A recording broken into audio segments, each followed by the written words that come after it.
Hey everybody, it's Aldo Gandhi, and I just want to let you know really quickly that our swag shop is reopened. DeepDishTees.com is where you go, and that's tees with T-E-E-S. Clever name, guys. They're the new home of our merchandise. You can get t-shirts, you can get caps, you can get coffee mugs, you can get hoodies, you can get all sorts of good stuff, and you'll help out the bar room with the purchase.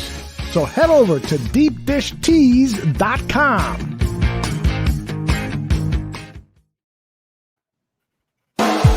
You're listening to the Ballroom Network. The following program is intended for all audiences. Welcome to the South Burbs Hitmen podcast with your hosts, Joe Mandel, Steven Zim Zimmerman, Vinny Parisi, and Chris Gonzalez. We're bringing you the White Sox coverage you need from the perspective of true Southsiders. Grab your Kaminsky dog with an ice cold beer and meet us in section 155. Everyone get on your feet for your 2021 South Burbs Hitmen. That ball hit deep. Way back. You can put it on the board. Yes.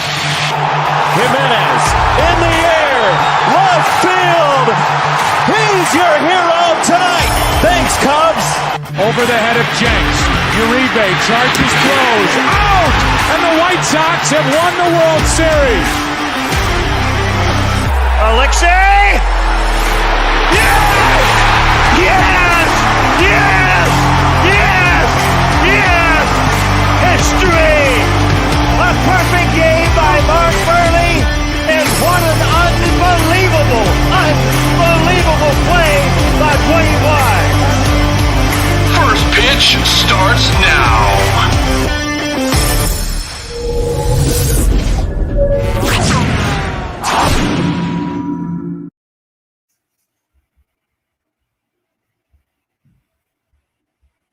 What's going on, everybody, and welcome to the South Burbs Hitmen podcast. I'm one of your hosts, Joe Mandel, and I'm joined by my White Sox brother-in-arms. That's Vinny Parisi, and our other brother, Chris Gonzalez, is going to be joining us in a little bit. Shout out to our buddy Steven Zim Zimmerman, who can't join us tonight, but he'll be back next week. Vinny, how you doing, brother?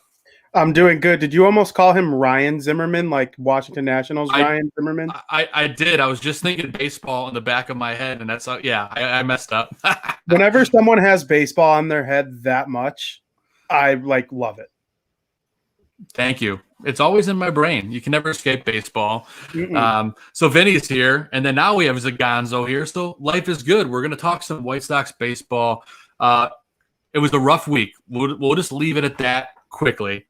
Before we bring on our guest, who's patiently waiting in the wings, and we're excited to have him, the three of us got to go to opening day 2.0 on Friday, full capacity at guaranteed rate. It was absolutely incredible. Vinny, I'll let you go first. How was the atmosphere for you, man? Yeah, it was awesome. It was almost like you forgot for 15 months what it was like to be at a game with that many people and just be around that many people at one time. Like, it's one thing to go to the bar for the first time or hit a restaurant, for the first time once everything started to reopen again. But hitting a ball game that was just 100% capacity, it was awesome. So, and we got to hang out a little bit, shoot a couple promos, drink some beers. It was good times. It was great times, man. I had a blast as well, drinking with you guys. Gonzo, you're back in action. How was opening day 2.0? I mean, the atmosphere was electric. I enjoyed, the brews that we had all together, the food, and heck, we even got some live pitching and got our arms almost torn, with our rotator cuffs were probably pretty sore going into that first inning. But other than that, the game itself was pretty shitty. We can't lie about that. But I can't lie, after the game, the fireworks were even better, since we last seen fireworks at US, or the Guaranteed Rate Field, I should say. And then we stopped off at 35th Street Hots right after and got some more food. So all together, great time with the boys.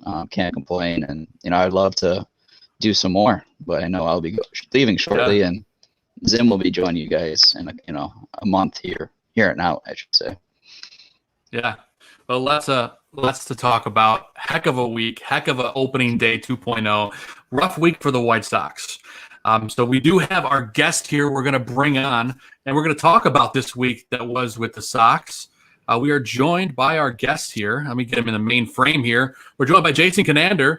Of course, you know him here on the network. He's a part of the Sportscaster and her son. You guys know him as the son of Peggy Kaczynski, but he also writes for South Side Sox and covers the White Sox. Loves Chicago sports. Jason, how you doing, man? I'm doing awesome. Thank y'all for having me on. Looking forward to talking some White Sox baseball. How are y'all doing?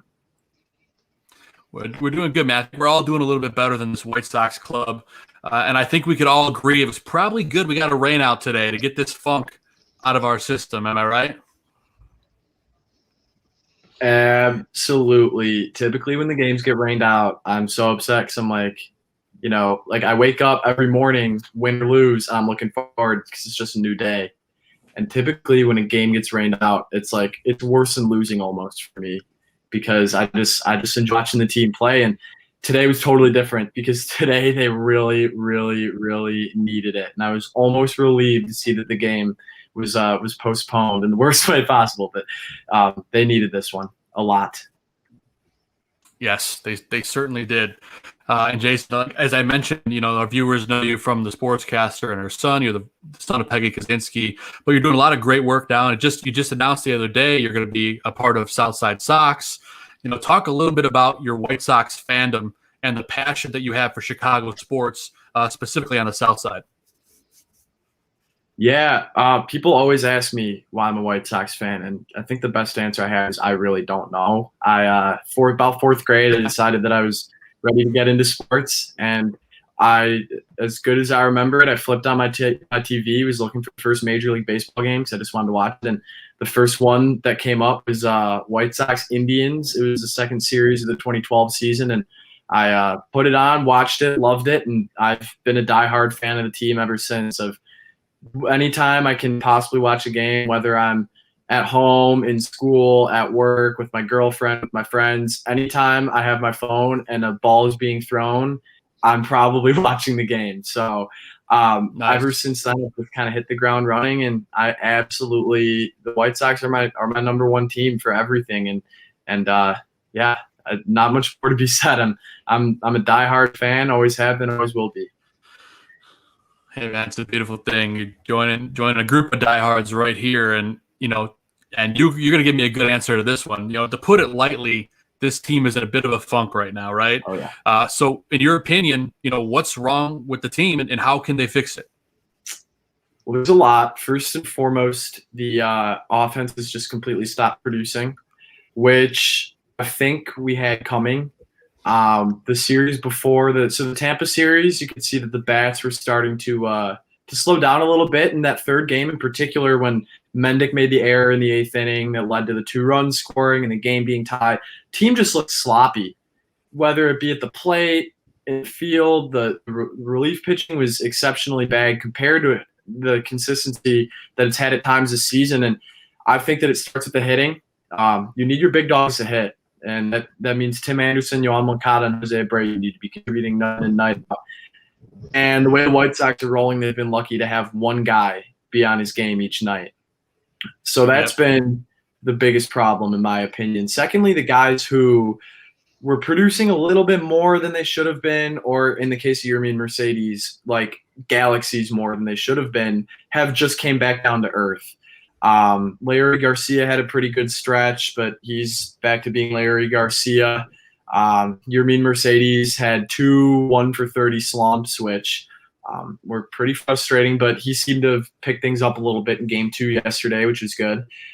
So it's been top to bottom. The lineup has just not picked it up, and the starting pitching has been where it has been for the most part of the season. Lance Lynn is typically bad in June, and he hasn't been bad this June, but he hasn't been the Lance Lynn we had for the first 2 months. Really the only constant on this team actually has been Carlos Rodon, with Hendricks having a blown save yesterday. So it's been all around pretty much like the list of things that could have went wrong for the White Sox, or that we were waiting to go wrong or go less good for that matter, have all accumulated at the same time, and at a pretty tough time because they're hitting a really easy stretch of the schedule. But yeah, it's really been rotation, line up first, and then just really like the overall sloppiness. The back end of the bullpen hasn't been nearly as sharp. Garrett Crochet is way, way, way off. Completely different pitcher than he was his first 2 months. And there really is no one thing that will fix this slump. You just kind of hope they regain the form that they had 3-4 weeks ago. For sure. Yeah. At a certain point, you imagine they have to turn it around. And I got to ask you, there's a lot of trade talk going around right now as well. So you tweeted out today that there's no chance the Sox trade Zach Collins. And I agree with you, but why do you think that? Well, looking at it from a 2021 standpoint, if you were to trade Zach Collins, the White Sox would be without a backup catcher. Yermin Mercedes is no longer a catcher. If he was a catcher, he would have been behind the plate at times this year. So, number one, if you trade Collins, you don't have a backup catcher. Number two, and the thing that really puzzles me with the way that the White Sox have brought Collins up is he's a young hitter. He, as a catcher, you don't expect him to be hitting 280 with 30 bombs. But when a guy's only in the lineup twice a week or once every 4 days, somebody that young is not going to be able to get into a rhythm. So what that tells me is the White Sox are still waiting. Zach Collins hasn't really even had his audition yet. On top of it I heard last night, and it became public knowledge today when John Heyman was on MLB Network, that the Diamondbacks have upped their trade at the asking price for Eduardo Escobar to Jake Berger, Zach Collins. And, besides all the jokes on Twitter, Zach Collins is absolutely untouchable. Absolutely untouchable, especially with Grandal's got, 1 more year on his contract. Where things stand right now, Collins is the catcher of the future. Whether you like it or not, that's the way things are shaping up. So unless the White Sox somehow get a catcher back, they don't have any veterans in the minors. Jonathan Lucroy was cut during spring training, so there is no third option at catcher. So not necessarily by default, because I think Collins would be a pretty tough guy to part with, at least for the front office, even if James McCann, say, we're still on the team. But no, Zach Collins isn't going anywhere. You can always say he'll be gone in the right deal, but with the way that the market's looking right now and the fact that there hasn't been a move yet and the White Sox have been throwing so many darts at the board, I would be beyond surprised if Zach Collins is traded. I agree with you, man. They don't have any other options. That's kind of, unless they get a catcher in the trade, but I doubt that's going to happen. But I'm going to go ahead and toss you over to my co-host, Chris Gonzalez. Gonzo, why don't you take it away, brother? Thanks, Joe. Jason, thanks again for taking time and to join us. And so what's your thoughts on the talents of Cease, Kopech, and Crochet? And also, would you deal any of them, or are you going to keep the 3 of them at the deadline here if you were Han? Yeah, so to answer the question about if I would deal them, in order of who I would be the most to least hesitant to deal, it would go Kopech, Cease, and then Crochet. I think that Garrett Crochet could certainly be gone, not just in the right deal, but honestly in any deal, because you look 2-3 years down the line, and that's a guy where they say he's going to be a starter, but they haven't brought him along as a starter or even as somebody who's preparing to be a starter, because he's only had, I believe, 1 outing of more than 1 inning. So I could see Crochet going. As for Cease, Dylan Cease has really, really surprised me this season in a really good way. I think we can all agree his first 2 seasons, the stuff was there at times, but the execution certainly wasn't. His fastball was very flat his first 2 seasons. His breaking stuff, he wasn't mixing well. And this season, he's not all the way there, but we're seeing a really, really good jump from him. And the velo's up. It always has been up. He's got a great arm. The breaking pitches, he's working ahead with the curveball. A couple starts back, I can't recall who it was against, but I noticed that Dylan Cease was throwing so many more first pitch curveballs and throwing the hitters completely off balance, which is exactly what he needs to do. But a couple of years back, the 90-mile-per-hour fastball as a starter would be something that would be striking out 2 guys an inning. But in today's baseball, the fact of the matter is it's just not going to be good enough. And the White Sox don't want Dylan Cease to be good enough. They want Dylan Cease to be the top of the rotation arm that he was touted to be. And this season, he's certainly grown to that. As for Kopech, Michael Kopech needs to be untouchable in any single trade talk because yes, you can look at the ERA his rookie season, but that was from the one really bad start when he was hurt. And this season, he almost hasn't missed a beat at all. And the more innings he gets under his belt, obviously they're limiting the innings and the pitches this year. But by next year, Kopech's going to be in the rotation because the odds of the White Sox retaining both Rodon and Lynn, who you could argue are 1 and 2 for the American League Cy Young Award, are so low. Kopech will be in the rotation next year. And I don't really think that there's any player on the trade market, certainly not Trevor Story. Kopech wouldn't be brought up in Adam Frazier trade talks, but I don't think that there is any one player that it is remotely reasonable to be traded to the White Sox that Kopech would be worth parting with Kopech for. Absolutely not. Absolutely, absolutely not. So if I had to give up one, it'd be Crochet. I'd love for them to keep all three because all three are just too hard throwing, elite of stuff, high ceilings. None of the three have even come close to reaching their full potential. So I'd love to keep all three around, but if I had to give it one, like I said, it'd be Crochet. Yeah, no, I'm right on board with you. In fact, I would put potential-wise, I'd put Crochet in front of Cease and Kopech. I mean, this is a kid that right out of the draft last year, next thing you know, he's pitching the postseason. And Kopech, it took 2 years to get to this point. And heck, if you were to ask us the same question in the offseason, we'd probably be trading him in deals, because we had no clue this was coming. And really quick, what I'll say about Crochet is the one thing that kind of scares me away from him is you look at the track record, and Cease has a great track record, Kopech has a great track record, Crochet not so much. And looking back to the draft last year, the Crochet pick wasn't necessarily a reach, but it was certainly a surprise to some people because he had worked as a starter and his ERA was sky high. He looked very, very good in 2020. In the couple games he pitched before the season was scratched. But the thing that kind of scares me with Crochet is like this is a guy that is and can also potentially be a good thing is this is a guy who's just now starting to put up good numbers. And I don't think it's a fluke because the stuff is so amazing when his arm slot is there. But it's all about repetition, and you can almost tell that he's a guy that just hasn't thrown the ball as much as everyone else. And maybe that's why he was throwing so hard last year because he has so much mileage on his arm, or so little mileage on his arm. But I think that there are little things that we see against Minnesota a couple weeks back. He walked back-to-back batters on 8 pitches. Ethan Katz came out, refined the arm angle, and next thing you know, he strikes out the next 2 guys on 7 pitches. So I just think the thing with Crochet that scares me is the lack of a track record, but also could potentially be a good thing because we don't really know how good or how, I guess, not so good this guy's going to be for a couple more years. No, I absolutely agree with what you just said there. It was a very valid point. Now, who shall we resign this offseason between Giolito, Lynn, and Rodon? And don't be afraid to give me some combos here, but I just want to see what your thoughts are, going forward on these extensions possibly. You're getting tricky there, Gonzo. I like it. Well, Giolito, Lynn, and Rodon. I would say I would love for Lance Lynn to stick around. I think that the way the White Sox fans have taken in Lance Lynn has been so cool. He's just a guy, like, you look at him and he looks like he's from Bridgeport almost. Like, he looks like a South Side. He does.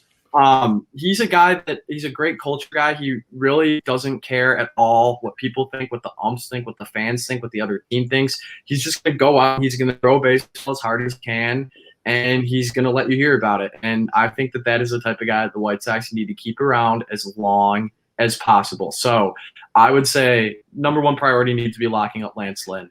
The age is a little bit of a concern, but every winning team, every World Series winning team, you look with the Cubs. I hate drawing parallels between 2016 Cubs and this year's White Sox, but the Cubs did have their veteran anchor, John Lester, who every 5th day brought his best stuff, pitched 6 innings, gave them a shot to win. And that's who Lance Lynn can be for the White Sox. So besides the amazing ERA, the great stuff, like I said, the great image, he needs to be priority number one. as for Rodon has been the best pitcher on the team this year. He's been better than Lynn. He's been more consistent. Every time he takes the ball, there's a chance you're going to witness a no-hitter, as we saw against Cleveland. And I would love to bring back Carlos Rodon, but it has to be at the right price. And given the fact that he's a Scott Boras client, he obviously was non-tendered and was brought back on a one-year deal. This is a guy that's going to be looking to get paid this winter. And there will be, as much as Carlos Rodon, I'm sure, as much as he loves Chicago, he's been here 7 years now. I don't think he'll be taking a hometown discount. So I was talking a couple weeks ago to some people, and they said that a good barometer for the type of contract that Rodon could get would be what Kevin Gausman got in San Francisco, because he was another guy, former top draft pick, injury concerns, velocity going up, going down, no clue. And then he has one good year, and he ended up picking up the qualifying offer, which there's no way Rodon will do. But I think that something in the range of 4 years and $80 million, 3 years and $6 million would be reasonable. Anything higher than that, I'd hesitate. Giolito has come along very well the past few weeks, past few starts. He's a guy that, just like the rest of the core, Tim Anderson, Luis Robert, Eloy Jimenez, he needs to be around here as long as he's bringing his best stuff. And he got off to a slow start, as he tends to do, and now he's starting to get it back together. And you can't possibly forget about the near no-hitter in Oakland, game 1 of the postseason. He's a guy who has begun to show a tendency to bring his best stuff when the lights are shining the brightest, which is the type of guy that the White Sox need. And you can say that for most of the guys in the rosters, that they're the perfect fit. That's why this team's in first place. But I'd say Lynn needs to be the top priority. Giolito, there's a little less urgency. But as the White Sox have done the past few winters, they are looking to lock up their young guys, Robert, Jimenez, and I think that Giolito will be next, potentially Nick Madrigal as well. But I think the White Sox will, as for a prediction, I think that 2 of the 3 will be signed/extended. Whether that means they bring back Lynn Rodon, Lynn Giolito, Rodon and Giolito. I personally think it'll be Lynn and Giolito, but I could see any possible outcome. I actually agree with you on that. I actually agree with you on that, because I was going to say Gio and Lynn, but I mean, Giolito is just unfortunate lately that he's not getting run support when he's been putting together some really solid quality starts. But other than that, just to add on what you also said, I'm not sure if you caught it on the MLB Network this morning, but Mad Dog Russo was asked about the Cy Young candidates in the AL, and because Cole's performances have been dropping, he looked right over Carlos Rodon and Lance Lynn, and he's like, yeah, I don't really see any candidates for, AL Cy Young candidates, just because Cole is dropping. He's the obvious favorite. And I almost lost it, because he went to the NL and he's like, DeGrom is a solid candidate, but I don't see anyone catching up to him, maybe Gausman. But I'm just like, how do you miss him? Just look at the stats, my friend. The Mad Dog hates the White Sox for some reason. I don't know why. Oh, hates them. It's just so funny that he said Gausman before. He didn't even care to mention Lynn or Rodon, but made probably the worst comment that I've heard in a long time that anybody could possibly catch Jacob DeGrom to win the Cy Young Award, or let's say MVP award in the National League. I just think that that's even more ridiculous than anything. Almost laughable. So stupid. Now, chat, please get your questions in to Jason. We'll be getting to them very shortly here. And now I'm going to give it over to Vinny. And Vinny, go ahead, take it away, my friend. Yeah, and we actually we have a question in the chat that we wanted to bring up real quick. Someone asked about what your deal would be for Eduardo Escobar or Adam Frazier. Okay. For Escobar, I certainly wouldn't give up Berger or Collins, especially not Jake Berger, because if the Sox were to bring up Jake Berger today, I don't want to say he'd bring the same production as Escobar, but it'd be pretty counterproductive, especially given the fact that Escobar is a expiring contract. So what I would do is pretty much take anybody 10 through 20 in the farm system that is younger, and you look at the Diamondbacks, they're not going anywhere. Worst team in baseball, not even really close. Several years away from getting back into contention. I think that a couple guys that could interest them, Jose Rodriguez is hitting the absolute cover off the ball.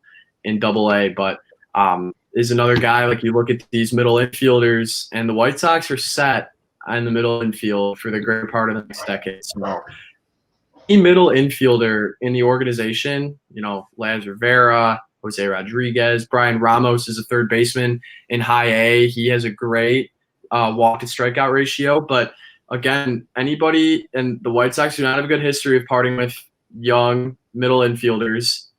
We all know how the James Shields trade went, but unfortunately, that's where I'd have to go, because that's the prototype that a team like Arizona will be looking for. That's the type of guy that the White Sox should be looking to give up. Anybody who cannot at all have any chance of helping the team this year should be on the trade block. So that's who I would give up for Escobar. Sounds like that's a little lower than what the Diamondbacks want now, but maybe in a month or so they'll come back down to earth. As for Adam Frazier, there's a big difference in what I would give up for Frazier and what Frazier is going to cost.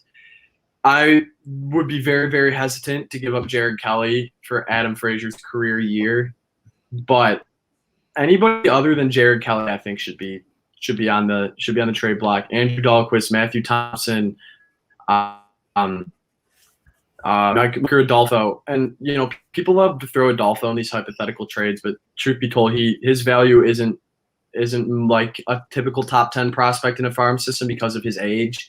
So what my deal to get Frazier would be, if I'm Rick Hahn, is I'm offering Thompson, Dahlquist, and then one of Ramos or Rodriguez, and then probably another low A arm in the farm system, somebody high velocity, but somebody that we can afford to part with. What I think is going to cost, though, is Jared Kelly, and then one of Thompson and Dahlquist, one of Rodriguez and Ramos, plus at least another sweetener. So there's a big discrepancy right now. Again, it's early. We're still about a month removed from the deadline, but there's a big difference between what I would give up, honestly, for either of those guys and what it's going to cost, just because nobody's set the market yet. And I don't think it'd be wise of the White Sox market, but now they're in a position where they almost have to. So I'm very interested to see what they do in that regard the next few weeks leading up to the All-Star break. Yeah, and so all these guys that are on the trade, like rumor mill with the White Sox, they're all offensive players. And they could probably use another reliever, but you don't really see them like, oh, we need a starter really bad.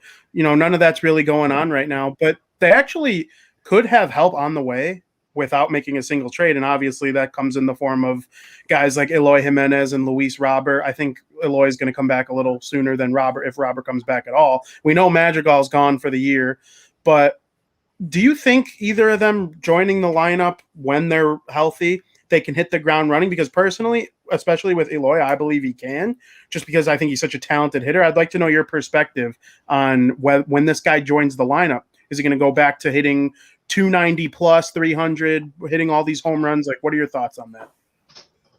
Ironically enough, I was thinking the same thing today about, like, a lot of people on Twitter especially are assuming that when Robert and Jimenez come back, you're going to get the same Eloy and Robert, the same Eloy and Robert that you always get. And at least for Robert, I'd be really cautious of that. A hip injury, I believe it was a hip injury, was anything lower body for somebody who counts on their speed as much as Robert, both out of the batter's box and in the field, is going to take a while to recover from. That's why I was kind of glad, actually, that Nick Madrigal, that the White Sox opted to go with the surgery for him, because if he loses his quickness, the half of the entire idea behind Nick Madrigal kind of goes down. So with Robert, that's why I was a little bit almost pessimistic when they announced that he was planning on returning the season, because the risk of re-injury is so high, especially with somebody like Robert who's going to go out and play his hardest every day.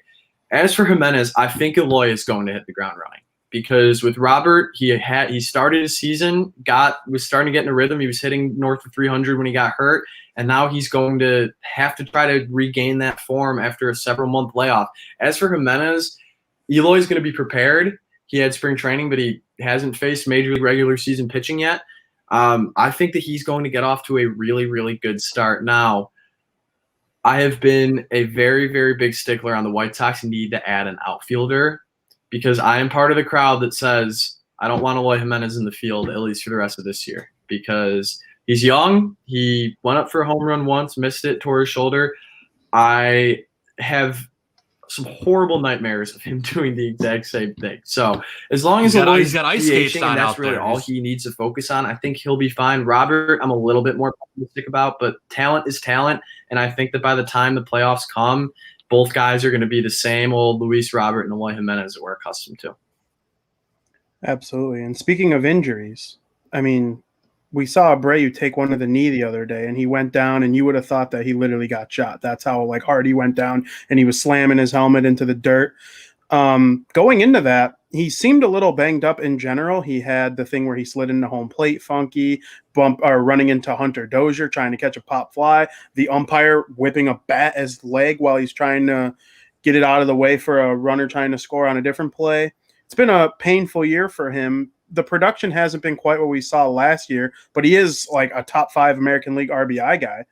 Do you think he can get extra hot as the rest of the season goes along? Because that's kind of needed.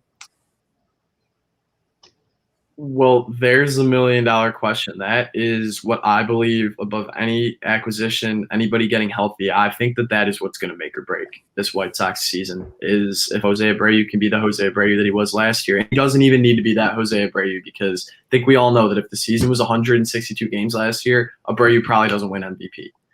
Because ever since Jose has stepped foot in Chicago, we've known exactly what we're going to get. Every 2 weeks, he's either going to hit 450 or he's going to hit 180. And you just hope he gets hot at the right time. And last year, he was very hot. I'm not saying it was a fluke or undeserved. It was just, it wasn't surprising that Abreu was the one to win MVP in a 60-game season, because he's the type of guy that when he's hot, when he is at his best, he's a top 5 hitter in baseball. When he's at his worst, as he has been the past few weeks, it's very, very difficult to watch. And I think that when Abreu first started to struggle, I was just kind of like, okay, he does this. He's a very streaky hitter, but it's taken him, like, we're at a point now where, and yeah, he's been banged up. Jose tends to get banged up though. So I'm not saying I'm worried, but we're reaching a point now where it's like, all right, like something needs to break, because this is a cold streak that is extending a lot longer than Jose Abreu cold streaks typically do. And I was thinking today, actually, Jose's a guy who has built his entire career off of his ability to make adjustments. Nobody on the team, maybe even nobody in the American League, is better at making game-to-game, series-to-series, week-to-week adjustments as Jose Abreu is. That's why he never cooled down after his incredibly hot first month of his career in 2014. And I almost think that with the foreign substances, and this, call me crazy, but you see guys like Kyle Schwarber is hitting the ball better than Babe Ruth even ever hit the baseball. And Shohei Ohtani is really hot, as he has been all season. Joey Gallo is really hot. Certain guys are seeing the ball so much better, but I also think that certain guys are seeing the ball a lot worse. And you almost have to wonder, with a guy like Abreu, who is so adept at making adjustments, this could be something that he had adjusted to. He had fully adjusted to the high spin rates. He knows what a high spin rate fastball is going to look like. Breaking pitch, he always gets them. Now that pitches are coming out a little bit more flat, I think that the whole comfort level at the plate is different. On top of the fact, and the thing that really, really, really concerns me most about Abreu is he's not hitting the fastball anymore. And these fastballs are flat now with the spin rate being down. So guys are just blowing it by him, which is really, really not good for Jose Abreu.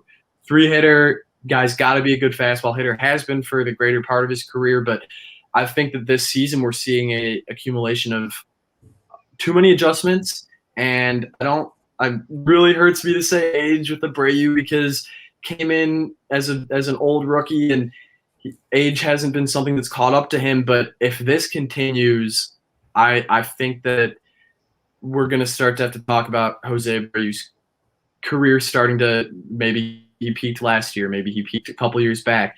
And maybe I'm jumping to conclusions here, but there are just so many different things that aren't going well for him that typically go really well. Like even when he's cold, he hits the fastball well. And now he's not hitting anything. He's not running into anything.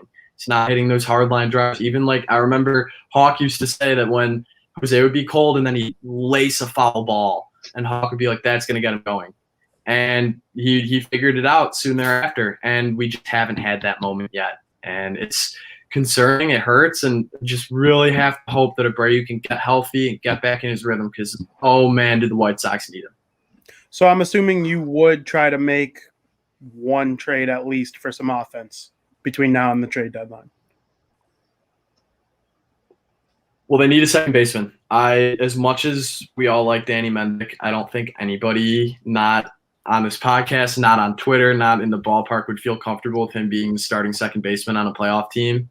Mm-hmm. So second base is something that needs to be figured out. And there's also no organizational depth at second base, which typically that is a position that a lot of teams are loose on. But like Tim Beckham's been hitting the ball well in AAA. That's not somebody, though, that's going to fill Madrigal's void.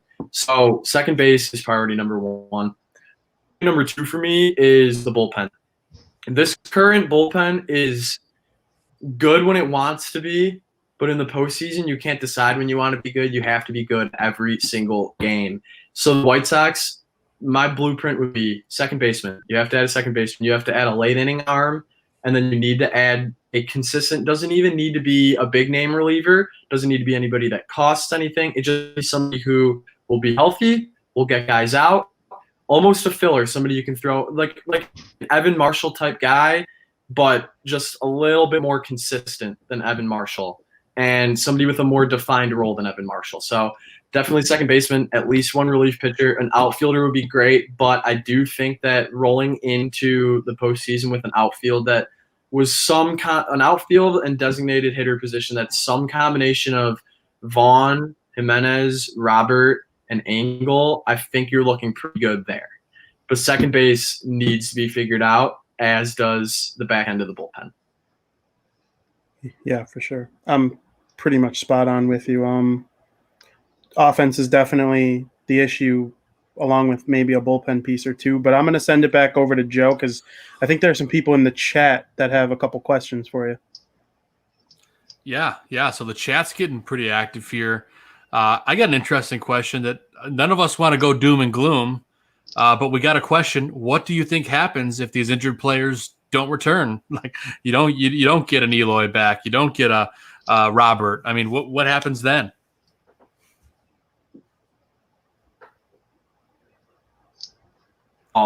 This is something that the front office is absolutely considered, and nobody knows the progress that these guys have made more than the front office. So there are definitely a couple contingency plans.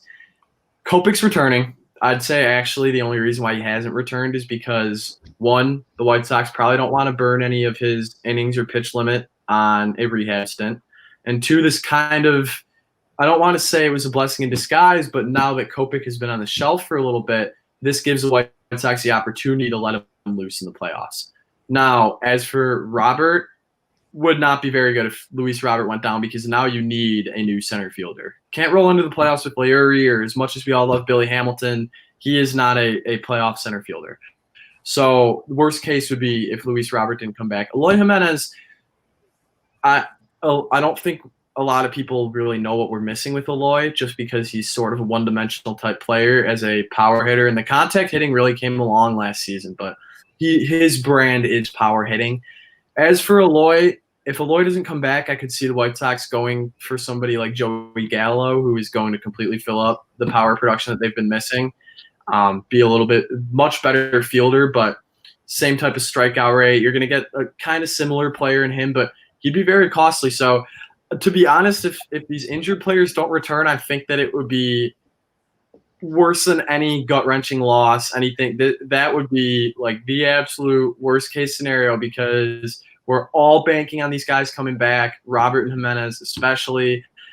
It would be bad, especially if it happened after the deadline. That's the scary thing about those August return dates is we won't know what type of player we're getting until after it's too late.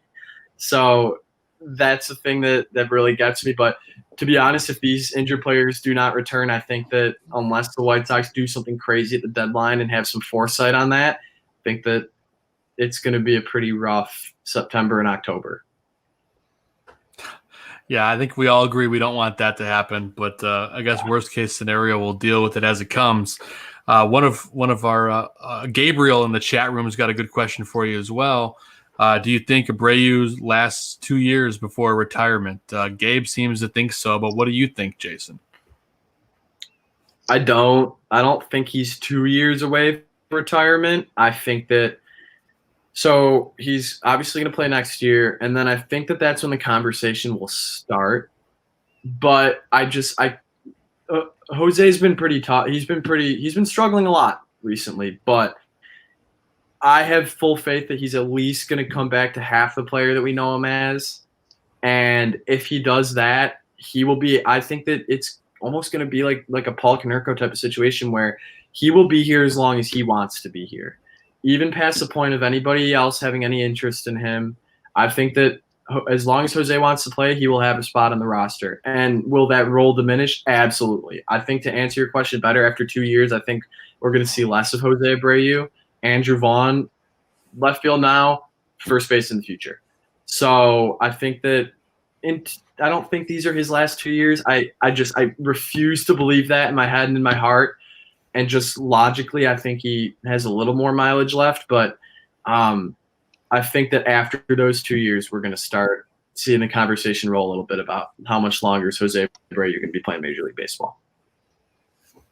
Yeah, absolutely. And well, there's actually a report that came out today that he wanted to play. He wanted Tony to let him play today if the game didn't get rained out. So I think it would be smart to see Vaughn there for a couple games. But Jose, being the gamer that he is, he wants to get out there and play. I think personally getting a little bit of a couple days off might be good for his psyche. Do you think a couple days off, or maybe a week, or maybe up to the All-Star break, could help him kind of get his mind right? I don't know if we lost you, maybe Jason. not for Jose, because he's just the type of guy, like I said, with the adjustments. Oh, okay. You can hear me now? We got you back. Yep, you're back. Cool. So to answer your question, with Abreu, I don't think a couple days off would serve him well. Intentional days off, at least, just because the White Sox lineup where it stands right now can't really afford to be without him. That's why when he got hit yesterday, sure, I think that it sent shockwaves throughout the entire ballpark, entire fan base, because that's the one guy, regardless of how he's playing, cannot lose Jose Abreu. Completely changes the lineup. So a couple off days, would it be good for him? Probably. Would Jose Abreu ever take a couple off days? I think you'd have to chop one of his legs off for him to take a couple off days in a row. So is that the solution for him? Maybe not yet. I think if we're in here next week, it's been another rough week for him, and you can say what you will about him being banged up. I think that then a couple of days off could probably serve him well, just because we'll be at a juncture where it's like, okay, Jose isn't doing what he normally does, where he picks it back up, where he adjusts. Now, how do we fix this? Now we need to do something we haven't done before. So in a week, maybe, yeah. Right now, no. Especially against the Twins. The Twins pitching has been atrocious this year, and I think that this will serve as a good for All right. Well, Jason, I think we lost you for a hot second there. But if you do come back, I'm gonna pop you off for just a second, and then I popped Jason off for just a second. I think he's running into a couple little internet issues there, but you can't deny everything that Jason's saying. You got to make sure you follow him on Twitter at Jason Kinander, and you can see all his work at South Side Sox. I'm gonna drop him back in. I think he's here.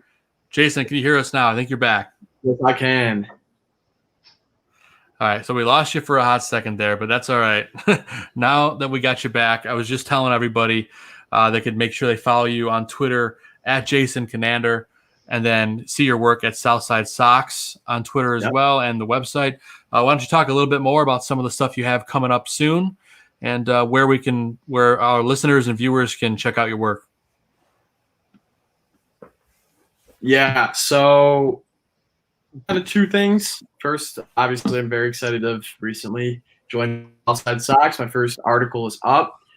Should have a couple more pieces out this week. Really looking forward to that. Really happy to be back writing about the White Sox. It's my passion. It's my bread and butter. Additionally, as many of you may know, I do a podcast with my mom, the Sportscaster and her son. You can find it literally everywhere: Podbean, Apple Play, SoundCloud, Spotify, etc. We are also part of the Barroom Network with that. So love doing that with my mom. It's a good time. I learn a lot, have some really cool guests on, and it's really just fun. We literally shoot the podcast down here in the basement where I am right now. So can't forget about that. That's also in my Twitter bio. Basically everything I'm doing is in my Twitter bio. Until I get back to school, it'll basically be all White Sox and Sportscaster son from there. But looking forward to producing a lot more content, both in my writing and in my podcasting the rest of the summer. So, yeah.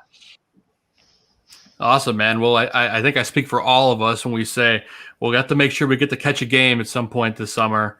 We'll go grab a couple beers, Chai Sox Bar and Grill, maybe make our way over to Cork and Carry or Turtles or something, and living the South Side dream, man. So again, we appreciate you giving us so much of your time tonight, and you're welcome back anytime you want. So it's great talking baseball with you, Jason. And really quick before you go, is Texas football ever going to be back? Not this year, but 2022. Opening game is at home against Alabama. We'll have a 5-star quarterback. Maybe then we can talk about them being back. But Texas baseball and Texas basketball are back. Hook 'em horns. All right. All right, hook 'em horns. Jason, again, thank you so much for your time. And make sure everyone listening checks out the podcast, the Sportscaster and her son on the Barroom Network and wherever you can find podcasts. And check out Jason's work on Twitter at Jason Kinander and at South Side Sox. So, Jason, thanks again, buddy, and we'll talk to you soon. Thanks, Jason. All right, guys. Jason was awesome. A huge thank you to him for joining us this entire time. I know we've been fighting. There's these storms blowing through. Internet's going crazy. So a huge thank you to Jason for joining us, man. It was a blast. And real quick, let me get this ticker off at the bottom of the screen. And gentlemen, before we get to the rest of the show, I would say it's time for a quick commercial break. And then we'll be right back, and we're going to get to all of the segments that you know and love. So we'll see you I can't talk. We'll see you after this commercial break. South Burbs Hitmen will be right back. This Tuesday night at the Barroom, Dan and Aldo are going to talk movie femme fatales. These are women playing dangerous characters. They are sexy. Remember Ali Lartner in the movie Obsessed? Or Salma Hayek in Savages? Femme fatales are also manipulative, like Halle Berry in Swordfish. Or Demi Moore in Disclosure, and Jennifer Lopez in U-Turn and Hustlers. These characters will commit crimes to get their way, like Nev Campbell and Denise Richards in Wild Things, and Jennifer Tilly and Gina Gershon in Bound.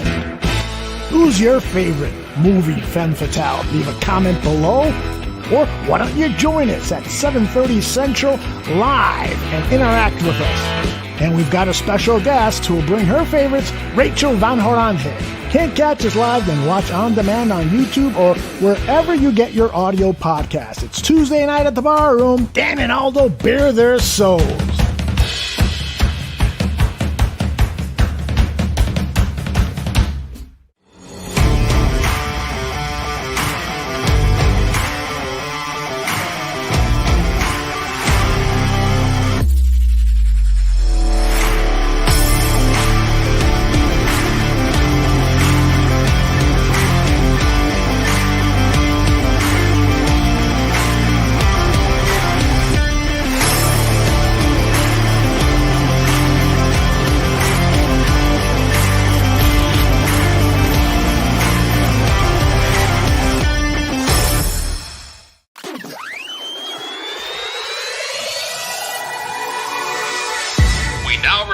South Burbs Hitmen.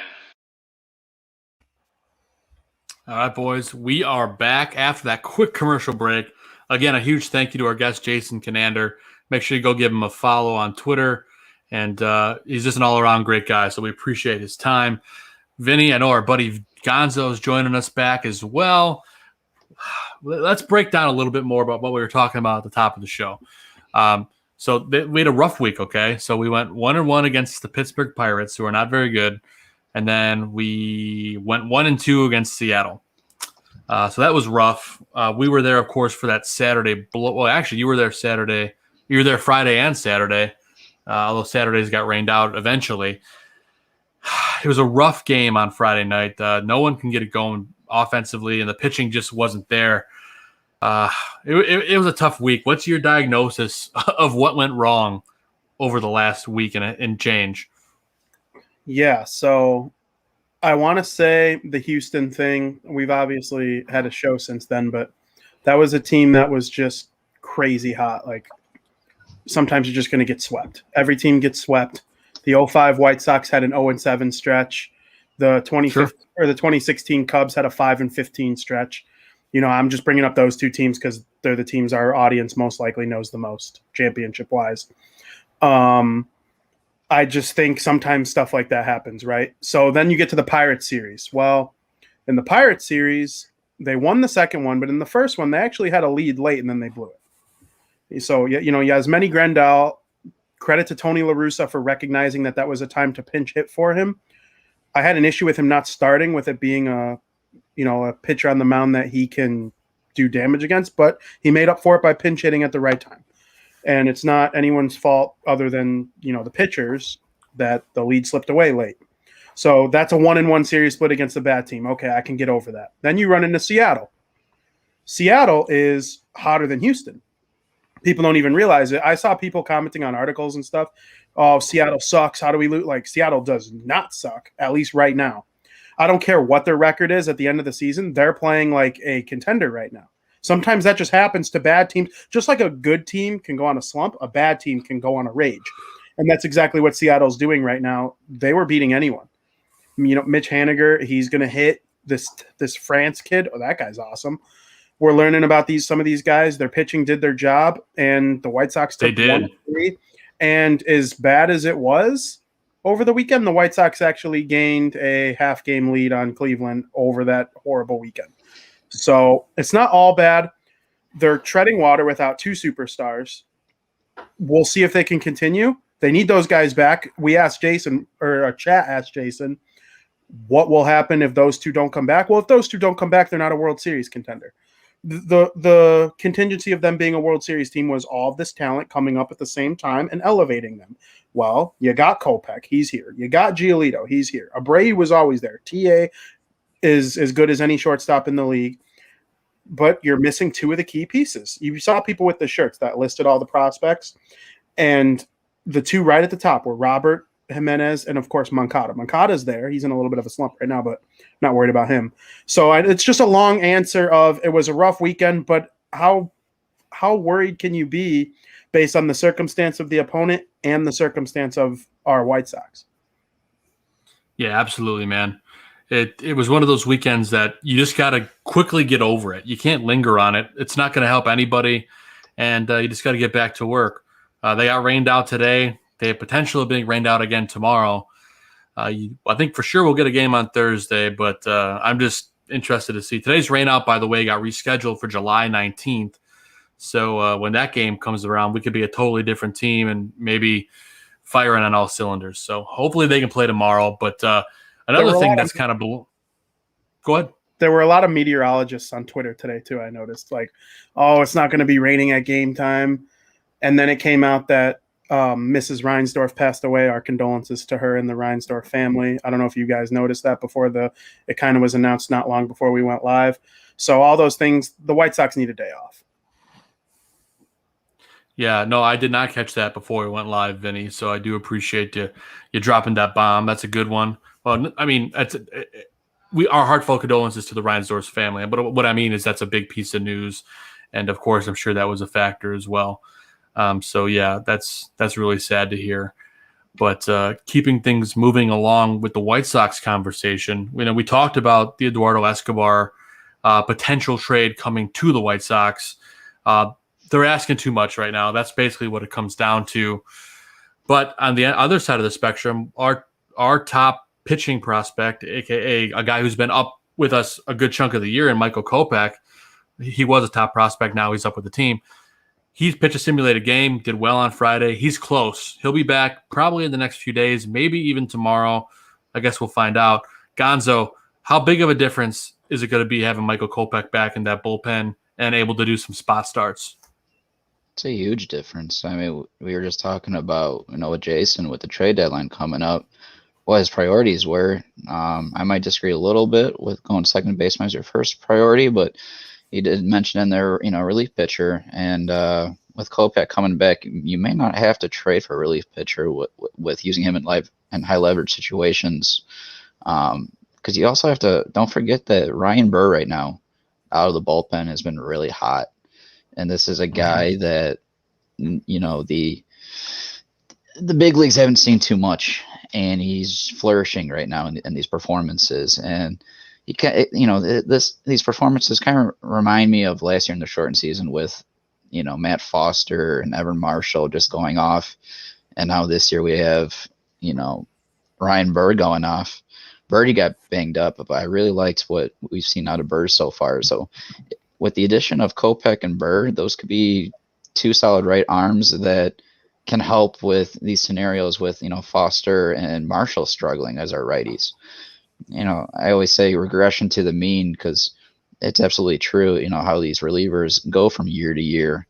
And sure, as long as you got answers to these regressions of your relievers, it's a good thing to have, and especially with Kopech, because Kopech and Crochet in high leverage situations, righty and lefty, they just have dangerous arsenals.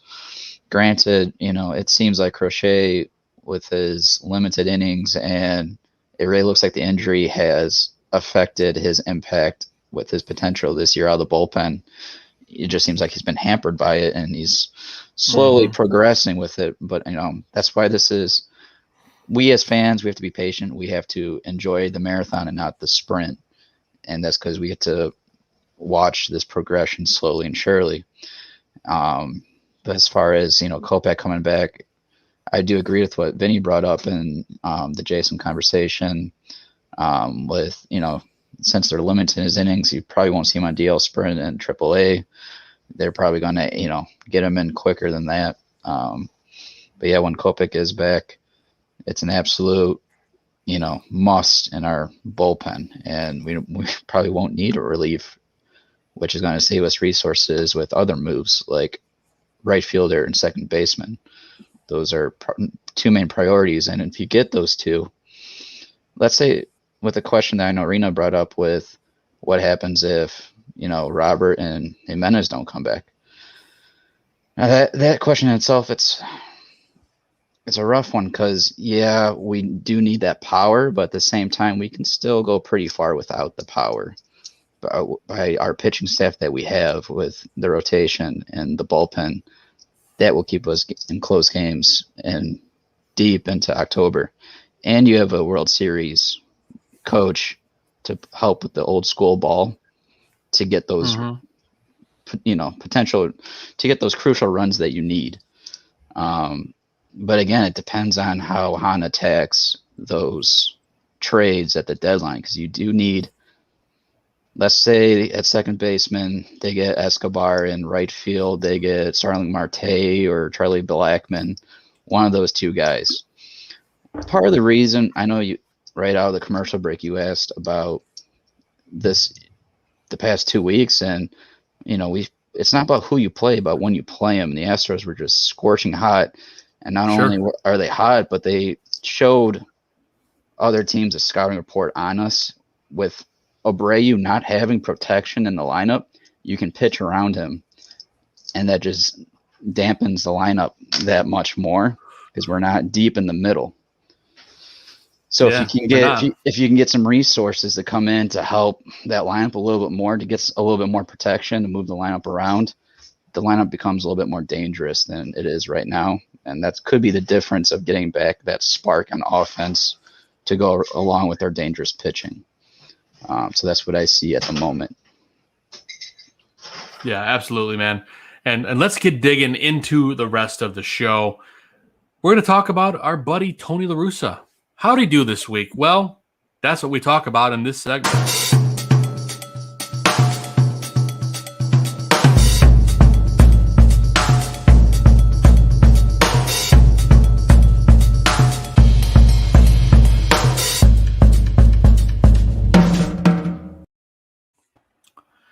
Yeah, so Tony had an interesting week. It started off pretty good in Pittsburgh. He had that pinch hit Grandal, and he comes in and he hits that 3-run blast, and things are looking pretty. They still find a way to lose that game, but it was just a great decision by Tony, so I got to give him props for that. But then you see the opposite side of the spectrum. Vinny, when we're at the game on Friday, it's a slow start. You see Rodon's kind of getting picked apart, but he wasn't horrible. He wasn't great. He was just kind of like, somewhere in the middle of the pack. But then you see Ruiz warming up in the bullpen, and I immediately turned to Gonzo. I'm like, man, this is not good. What were your thoughts when you saw Ruiz warming up? Yeah, so guys like Matt Foster and Evan Marshall, and to some degree Aaron Bummer, even though I'm 0% worried about him as of right now, those guys struggled a little bit so far this season, but when they come in to pitch, I still have faith. I don't know why. Maybe it's just blind, naive faith, but I have faith because I've seen what they can do in the past.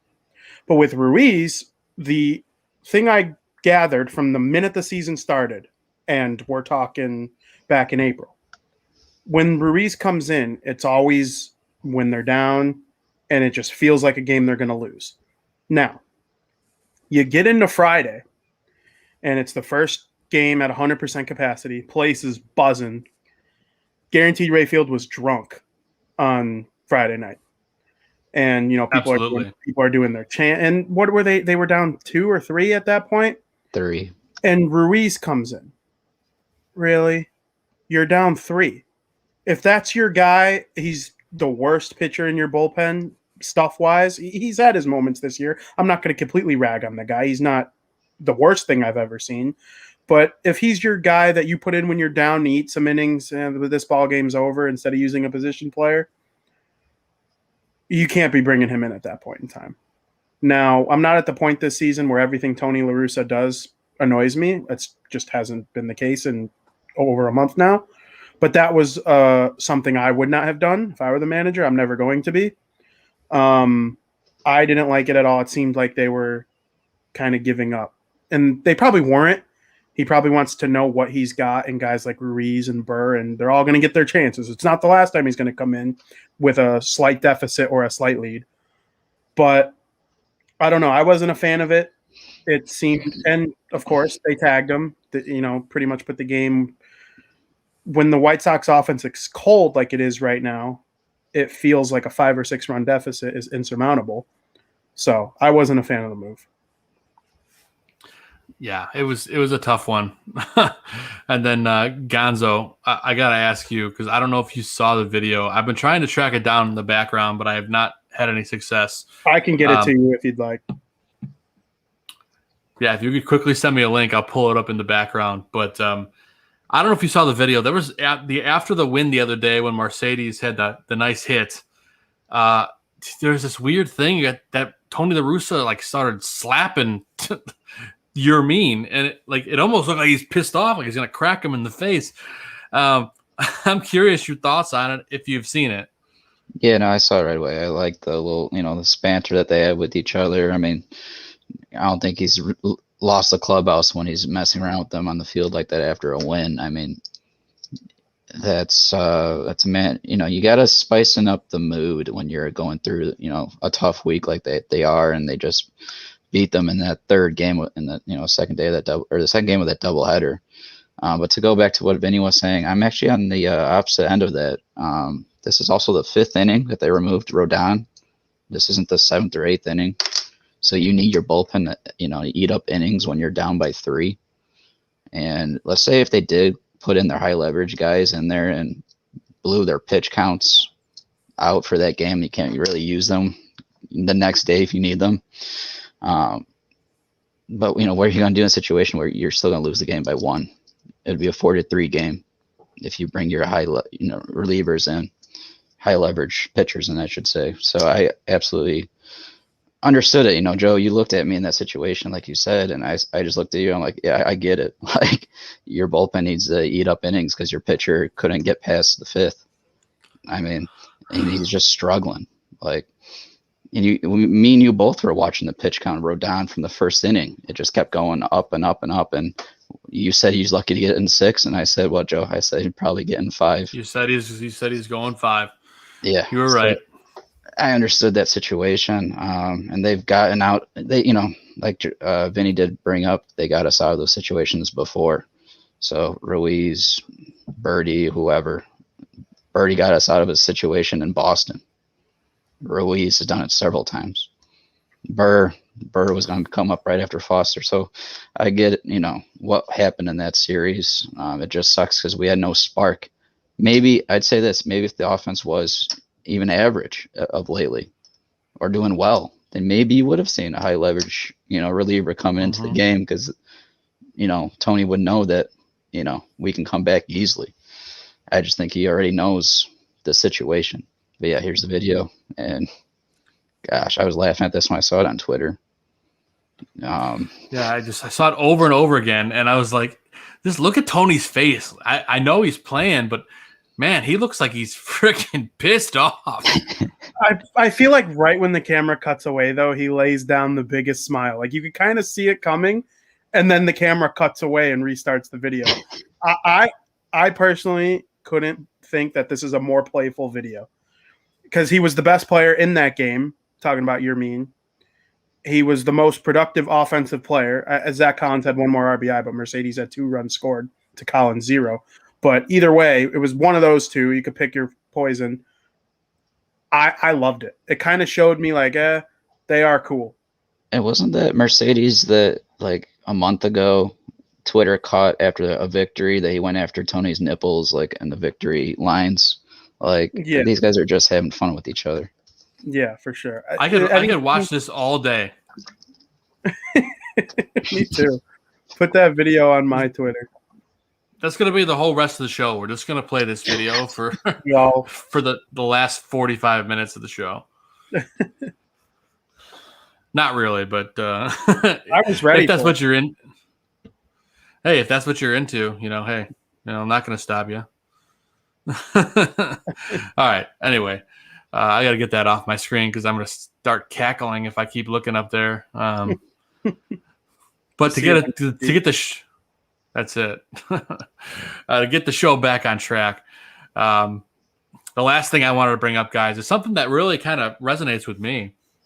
Is the Saturday game that Vinny was at? Of course, got rained out, and they not rained out, postponed until the next day. Well, that day, Dallas Keuchel was ready. He said he wanted to pitch the 9th inning, and Tony wouldn't let him. And Keuchel's statement kind of sounds like he's pissed off at Tony. He said he feels like he should have the right after his service time here or something along those lines. He said he's been here long enough where he feels he's been here long enough to like have some say in that. Yeah. So, I mean, think about it this way. Dallas is pissed off about it. And look, Hendricks blows it, right? So now in context, it looks even worse. I mean, what do you guys think about this? Is there something brewing here between Tony and Dallas? Because I kind of feel like there might be, or am I just blowing smoke, Vinny? I see you shaking your head. Yeah, if he would have left Dallas in and he blew it, I would have been livid. I was not livid when Liam Hendricks misplaced a breaking pitch and the hitter hit it to Pluto. I forget who it was. I don't know. I just think like you're Dallas Keuchel. You've pitched 7 innings now. You're a contact guy. 1 run basically ends the game, as we saw. The offense is struggling. I was cool with Liam going out there and living to fight another day. Get to the 10th, score that run, and and Liam, if he would have gotten that out, he would have done it with like 9 pitches because he got 2 quick ones. And I know what he meant with that comment, but just that is funny. Completely threw me off my game, which is kind of hard to do. I'm so sorry. No, it's totally. I love it. That's funny. If Liam would have got out of it with 10, 11, 12 pitches, you figure he comes back out in the 10th to preserve another lead if they score that runner on second to start the inning. So I like that decision personally. I understand Dallas is a competitor and all that. I also think he's comfortable enough to say these things where it doesn't matter. If he was truly pissed off at La Russa, I'm not sure he would have came out publicly and said what he said. Right. So I don't know. I just think it's not that big of a deal. Dallas has always been vocal ever since he got to the White Sox. I don't know why he's bringing up his tenure, because first of all, your tenure is not that great, Dallas Keuchel. You've been there for you've been there for less than 120 games. Is it 60 plus 70? I'm not a math guy. That's something less. It's 130. It's less than an actual full season, Dallas Keuchel. And I love you, Dallas Keuchel, but your tenure is something you should not be bringing up. If you want to bring up your tenure in the league, that's one thing. You got a Cy Young. You're a champion. I understand Dallas Keuchel's career, but to act like your tenure with the White Sox is anything spectacular, like nobody should be acting like that with the White Sox. Leury Garcia is the longest tenured player. So I don't want to hear anything about Dallas Keuchel's tenure. He has every right to be annoyed as a competitor, but I don't think it's really too much from that. I don't know what you think. No, I agree. I don't have the problem with Tony's decision there. Not one bit. But gentlemen, go ahead. I was going to do exactly what you were going to do. Do it. If Adam Dunn was on the White Sox, Tony would have him on the bench, and that brings you to the Adam Dud of the week. You suck! You suck. Stupid. Lousy. No excuse. What a dud. What a total dud. Yes, the Adam Dud of the week. I don't know if I've ever hated a player more than Adam Dunn. He's up there for me. Like when you wear that him uniform, and Adam LaRoche. When you wear that uniform, I love you with my whole heart. Once you take it off, if I hated you deep down in my heart, see ya. Adam LaRoche, I might hate his kid more. Yeah. Oh, geez. That's the wonders of podcasting, folks. I love it. Straight off the cuff. Funny stuff. But, of course, we're talking about the players that struggled hard this week, and there was a lot of them. Who sucked the most? Gonzo, I'll let you lead things off. Yeah, I'm going to go with the trend that Jason started, and Jose Abreu. I know, Jose. I'm talking to you straightforward here, my friend, Mr. He watches.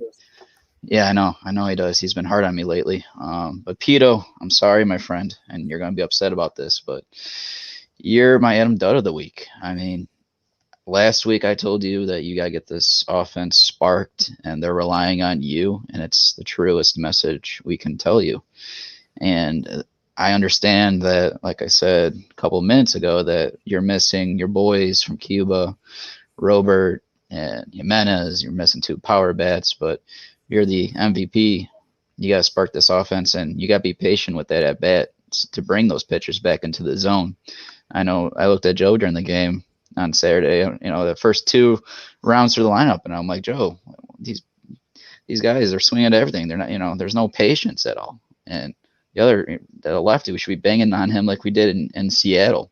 And it was just sad to watch. But yeah, he's absolutely cold right now. Maybe I pick him in my pick to click to get hot. We'll see about that. But Abreu, you need to get the boys going before the All-Star break and expand this lead that we have on Cleveland, because it's slimming down.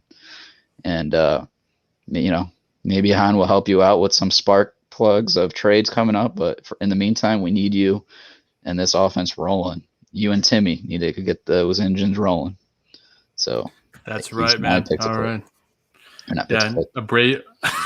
Adam Dunn. Well, foreshadowing. Yep. Vinny, who stunk it up for you this week? Well, it's one of those things, like whenever the whole team kind of stunk, except for Tim Anderson and Yasmani and Dallas. It's hard for me to just narrow it down to one person, and they didn't win a whole lot. I don't like stress. Not a fan of it. And Jimmy Lambert caused me some stress. and he was the 27th man on the roster for the doubleheader, and then they sent him right back down. But he had an okay first inning. I wasn't a fan of him giving up a 2-run or a 3-run bomb to Mitch Haniger late in that game. So I'm just going to hand it over to Jimmy Lambert just based on pure feeling, because you can't be doing that, Jimmy Lambert. I need you to not make a game that you're winning 7-1 at one point be close in the end. Like Seattle, we probably would have dipped into Liam Hendricks. Or no, they did anyway. But they would have dipped into the bullpen even more than they already did with a doubleheader if that would have been a 9-inning game. So, Jimmy Lambert, be better next time you're up. You're diminishing trade potential, my friend. Damn it. I don't need to do that. No, Lambert. If I have that much power, credit to me. No, I'm saying Lambert's diminishing his trade potential. Oh. Not you. Both of us. I certainly didn't help his trade value by giving that little rant, but. Yeah, I mean, yeah, it didn't help at all. I mean, for me, I know I'm kind of a cop-out, but I'm going to go with the bullpen as a whole. The bullpen just greatly underperformed, couldn't get it done. Just no consistency, really. And I can't remember the last time I've seen the Sox give up this many runs in consecutive games. I would have to look at that stat, but I feel like every game they gave up 7 or 8 runs, which I feel like I'm watching a different team, and I kind of was. They're definitely not themselves. So the Adam Dud of the week for me is the White Sox bullpen, hoping they can turn things around. Hopefully tomorrow if they can play this game against the Tigers.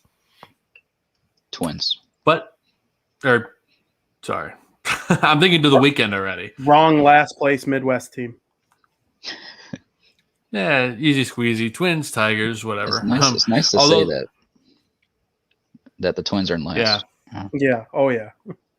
Big time. Although they're finally starting to piece some wins together, I don't want to count them dead until they're really dead. So I don't want to discount anybody at this point. But I would agree that they're definitely not the Twins of old. So hopefully that stays. You're going to enjoy it for SouthSideShowdown.com because we got one coming up about how the Twins are not dead yet. I'm not going to say they're going to go on a Washington Nationals type run, but if that organization has any sort of brain, they'll acquire a pitcher or two and try because their starting lineup is awesome. Yeah, they can definitely clobber the ball, that's for sure. But speaking of clobbering the ball, let's put it on the board. Way back! He looks up! You can put it on the board! Yes!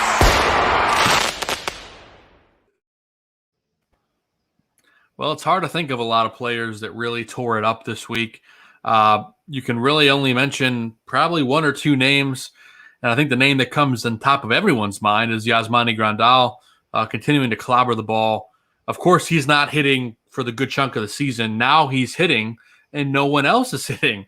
So that's like the most White Sox sentence I've ever said out loud in my life. Vinny, do you have anyone else that fits the bill, or you just want to praise Yasmani here? Yeah, I have something really quick, but you said about Yasmani being the only hot one and the rest of them are all cold. That is another reason why I fully believe in this team, because there's no way that continues. Just the law of averages says maybe Yasmani's not that hot, but the rest of the team's not that cold. So once they meet each other in the middle, if they make a trade or two, I truly believe 1 through 9 can be a World Series contender. There's no other team in the league that just sticks out as that team, like the 2018 Red Sox, or, even in 2020, the short season, you knew the Dodgers were better than everyone else. People were like, oh, the Padres, but like the Dodgers were that team. There's nothing like that this year right now. The Giants are like a surprise team, and they lead the league. So that's where I'm at on that. And I'm going to give a shout out to somebody. I thought he won the game in game 1 on Monday. I truly stood up and I said, no way, no way, no way. And that's Jake Lamb. Jake Lamb, he didn't hit a home run. He's not going to hit 30 like he did in a couple All-Star years a few years ago. But every now and then he can run into one. I'm happier with him in the lineup than somebody who can't hit. He plays comparable outfield. He's an infielder. He's kind of pulling a Vaughn. No one talks about that, how 2 of their 3 outfielders are actually infielders. But I don't know. I like Jake Lamb as a player on a bench. He's got to play a little more than I would like to see on this injured team, but I thought he had the game won on Sunday in that first game after Hendricks gave up the home. Yeah, Hendricks gave up a home run and they were down 3-2 with a runner on. I thought it was out, and then the center fielder made a sweet play to keep it from at least being tied, and stuff like that happens. So for me, it's Jake Lamb this week. Keep it going, Lambo. You'll run into one again. I like it, dude. We got that Lamborghini parked in 35th and Shields. I like it. Lambo in a Mercedes. I love it. Ooh, the car puns. I like it. Let's keep it going because maybe those guys get hot because of it. Chris Gonzalez, who is your put it on the board player of the week? No, you stole mine with Yasmani Grandal. And me and you, Joe, we were pretty close to that home run ball on Friday that was launched over the bullpen. Why don't you tell that story real quick? I think we're going to tell that story coming up in another segment, if I'm not mistaken. Ooh. We are. Oh, I love that teaser. Yes. Thank you for queuing it up for me, Gonzo. So that reminds me, at the end of the show, we always do something fun. This week, we're going to be talking about best live moments at a game that we can remember. It doesn't have to be in something important. It could just be something cool you witnessed. It could be a huge game-winning home run, whatever. We're going to talk about it. In chat room, start thinking about it in your brain because we're going to be talking about it here in just a little bit. But before we do, we are getting to the picks to click portion of the show. So I'm going to go ahead and quickly pull up last week's picks to click. I have it right here. I had Tim Anderson.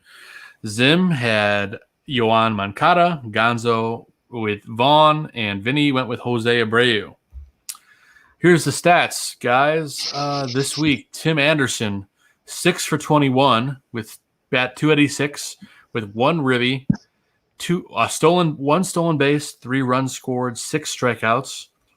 Andrew Vaughn for Gonzo went 1 for 12, batting .083 with 0 ribbies, 0 runs.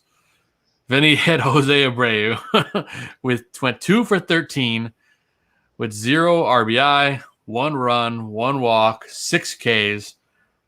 And then our buddy Zim had Yoan Moncada, who was the closest to me with my Anderson pick. And then Moncada went 4 for 16, batting .250 with 2 ribbies, 1 run, 5 walks, and 4 strikeouts. I guess the walks kind of put him in the conversation close to Timmy because he got on base more than Timmy.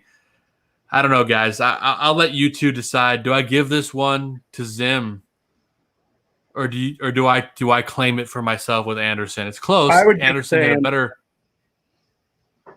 You would give it to Anderson? Yeah. I vote for Moncada. On base percentage. The tie goes to the host, so I'm going to get another one this week. Horse. And Zim is watching somewhere like Zim, curse the baseball gods. I believe Moncada has a higher on base percentage than Timmy does with those walks. So. Yeah, but does defense count? Yes, defense does count. That play, Tim Anderson. Timmy had a sick play. That play he made where he got the ball to Garcia after he bobbled it twice saved their chance to win that game. I stand by man. I would agree. So because of that, I'm going to take it because why not? I deserve it. So let me pull up the updated standings here. I have them in front of me. I am quickly catching up with our buddy Gonzo. I feel like Gonzo is going to start to sweat. But look at this. Gonzo with 6, Zim with 2. I'm coming up behind him with 5. Vinny's getting on the board. He's getting warmed up.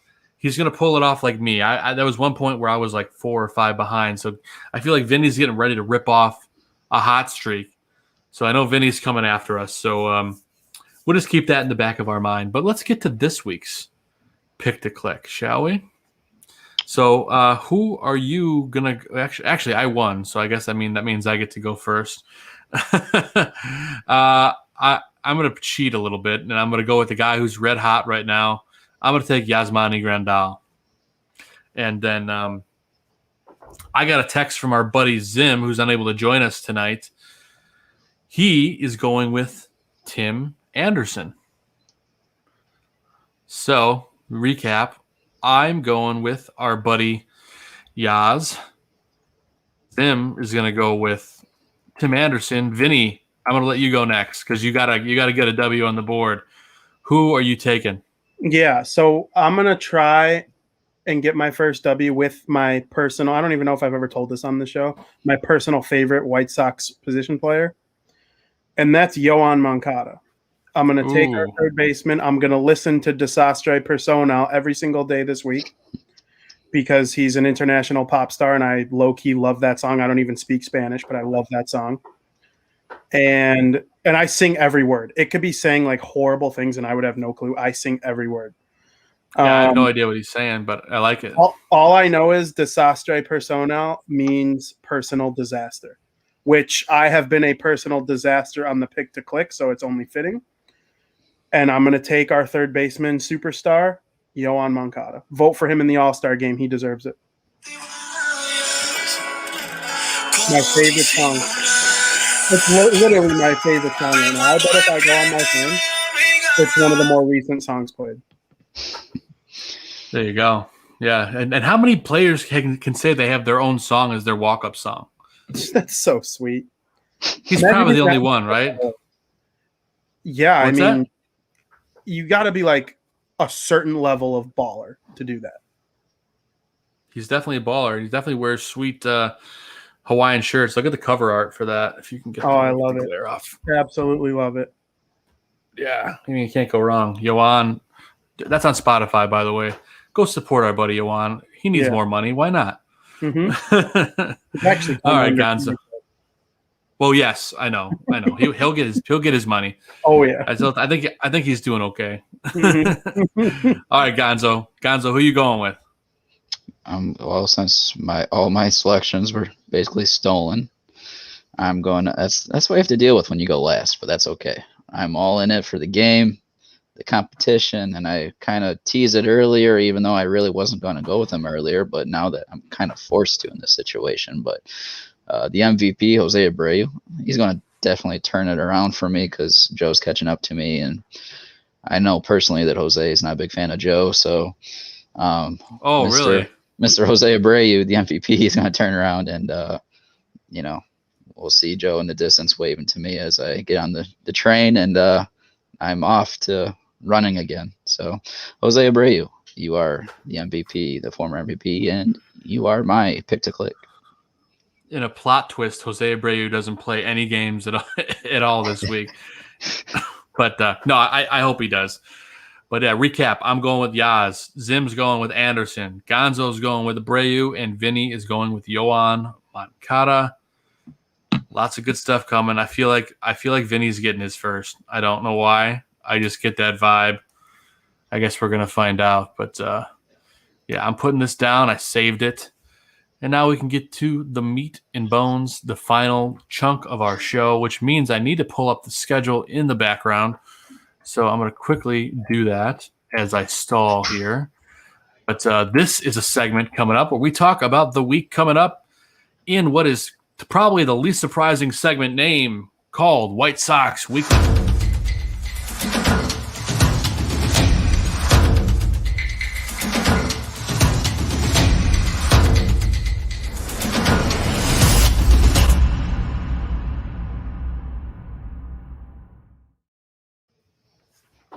Yes, that's right. We are going to preview the week coming up. While we had a rain out today, it kind of throws things into a bit of a flux, but lucky for you, Gonzo is going to talk about some of these pitching matchups, and we'll see kind of what happens as they shuffle. We're supposed to get some more rain tomorrow. We'll just have to wait and see what happens. So real quick, Gonzo, I'm going to pull up. Here we go. That's not what I was trying to do. There we go. That's more like it. Let's take a look at the week coming up. And let me zoom in a little bit so there's our wonderful watch. There we go. Let's take a look at Tuesday, Gonzo. Walk us through it. We're playing the Twins and our buddy Lucas Giolito taking the hill.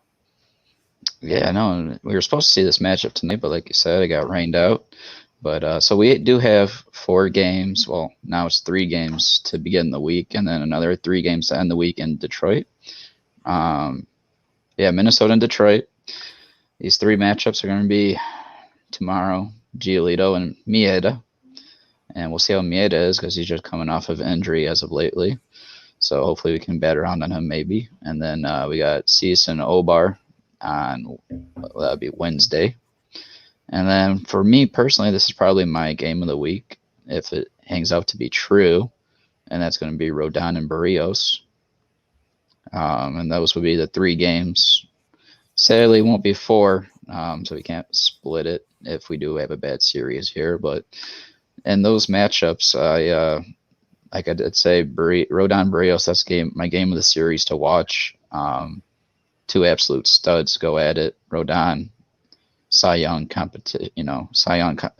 at the moment, and Jose Barrios, he's a former contender in himself with Cy Young, with that arm that he has.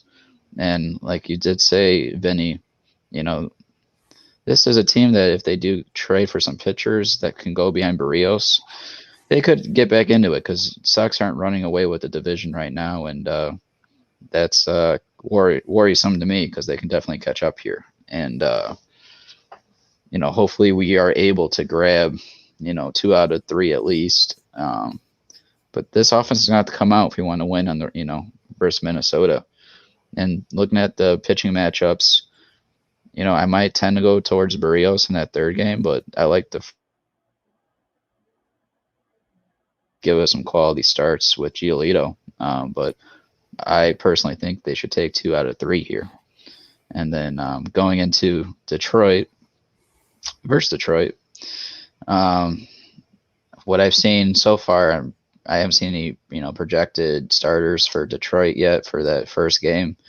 But if it lines up right now, we got Lance Lynn on Friday, and we'll see who they throw out there. Might be a bullpen game. Maybe they push up Peralta from Saturday to Friday possibly, but if they don't, it'd be Peralta and Keuchel, and then Sunday Giolito and Mies, the young Mies that they got, who's their top arm at the moment. Mies he's a guy in that last game of the series. I think that could be the game of the series with Giolito and Mies.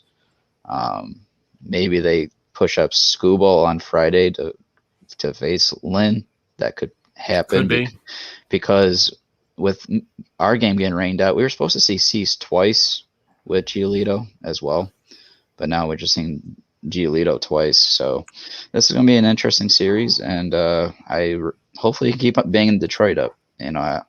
I know last week I said we would all, I know we all mentioned we would chug beers if they go 5-0, and we were feeling it, but that didn't happen. And hopefully they can close. Hopefully they can sweep Detroit. But we said that last week and that didn't happen. So let's just keep positivity and that they turn things around offensively, because once they turn things around offensively, we should be pretty A-okay with how the schedule is right now.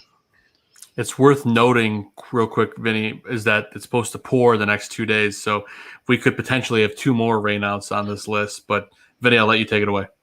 I was going to say that as of the first rainout helped the Twins, because going into it, like I know the White Sox need an off day and that helps them in that sense, but I'm talking in terms of pure pitching matchups. They're not going to face Lance Lynn now. In this series, they'll face him again. But in this series, they're not going to face him. And they had a TBD.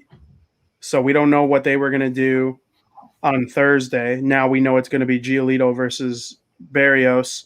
I'm wondering if tomorrow's game gets canceled. Do the White Sox avoid Barrios? That would be work in their favor, I would say. Because then the other 2 guys, you would hope they can hit around a little bit. But, we don't know what they'll end up deciding if that's the case. I hope we do see Casey Mize, because the White Sox have tagged him up early in his career. He's been red hot lately, starting to look like that number 1 pitching prospect he was drafted to be. And I like when the White Sox face guys like that. I was excited when they faced Glasnow. I was excited when they faced Cole. It didn't go their way, but eventually it's going to start to go their way if they want to win the World Series. So I'm excited for all the pitching matchups here. Could I add real quickly here with the batters here? We're going to see Cruz. He's a killer. He's batting 299, 17 home runs, 42 ribbies. Do you think this might be the first time we see Tony pitch around him with their key bat in that order, or how do you think we're going to go about him? And then also for Detroit, you got Chope, who's been killing us this year as well. 271, 15 home runs, 41 ribbies. He's also a guy that we'd love to see in the Sox if they were able to pull a division trade. But Go ahead. I'll let you guys answer. If I was Rocco Baldelli, I would bat Miguel Sano right after Cruz so that they don't intentionally walk him, because Miguel Sano literally owns the Chicago White Sox now. Like, he just dominates them so far this season. He single-handedly beat them in one of the games earlier this season. And Donaldson hasn't been doing too bad against the White Sox himself or in general. So that Twins lineup is scary. That's what makes it so hard to pitch around Cruz. So if I'm Rocco Baldelli, all of that is kept in mind, knowing that we're going to play the White Sox in Chicago. Yeah, no doubt, man. It's interesting. I have a little sticky note here, though, with a note. The Twins are 33-43. The Tigers are 34-44. And Baltimore's 24-54. That's a combined 91 and 141 record. That's the White Sox next 4 series. Big portion of the schedule coming up here. And the Indians play against the Rays and the Astros in that mix 14 times. So what you're saying, Vinny, is that this is a great momentum boost that we could do to get into the All-Star break and kind of get that momentum back and hopefully send those guys down in the standings.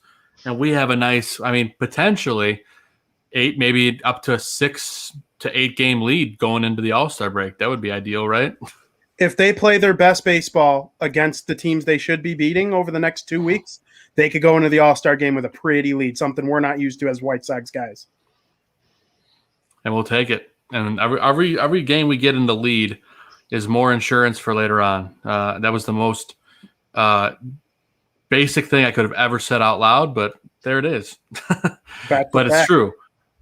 Facts are facts, and there's no doubts about that. I'm a poet, and I didn't even know it.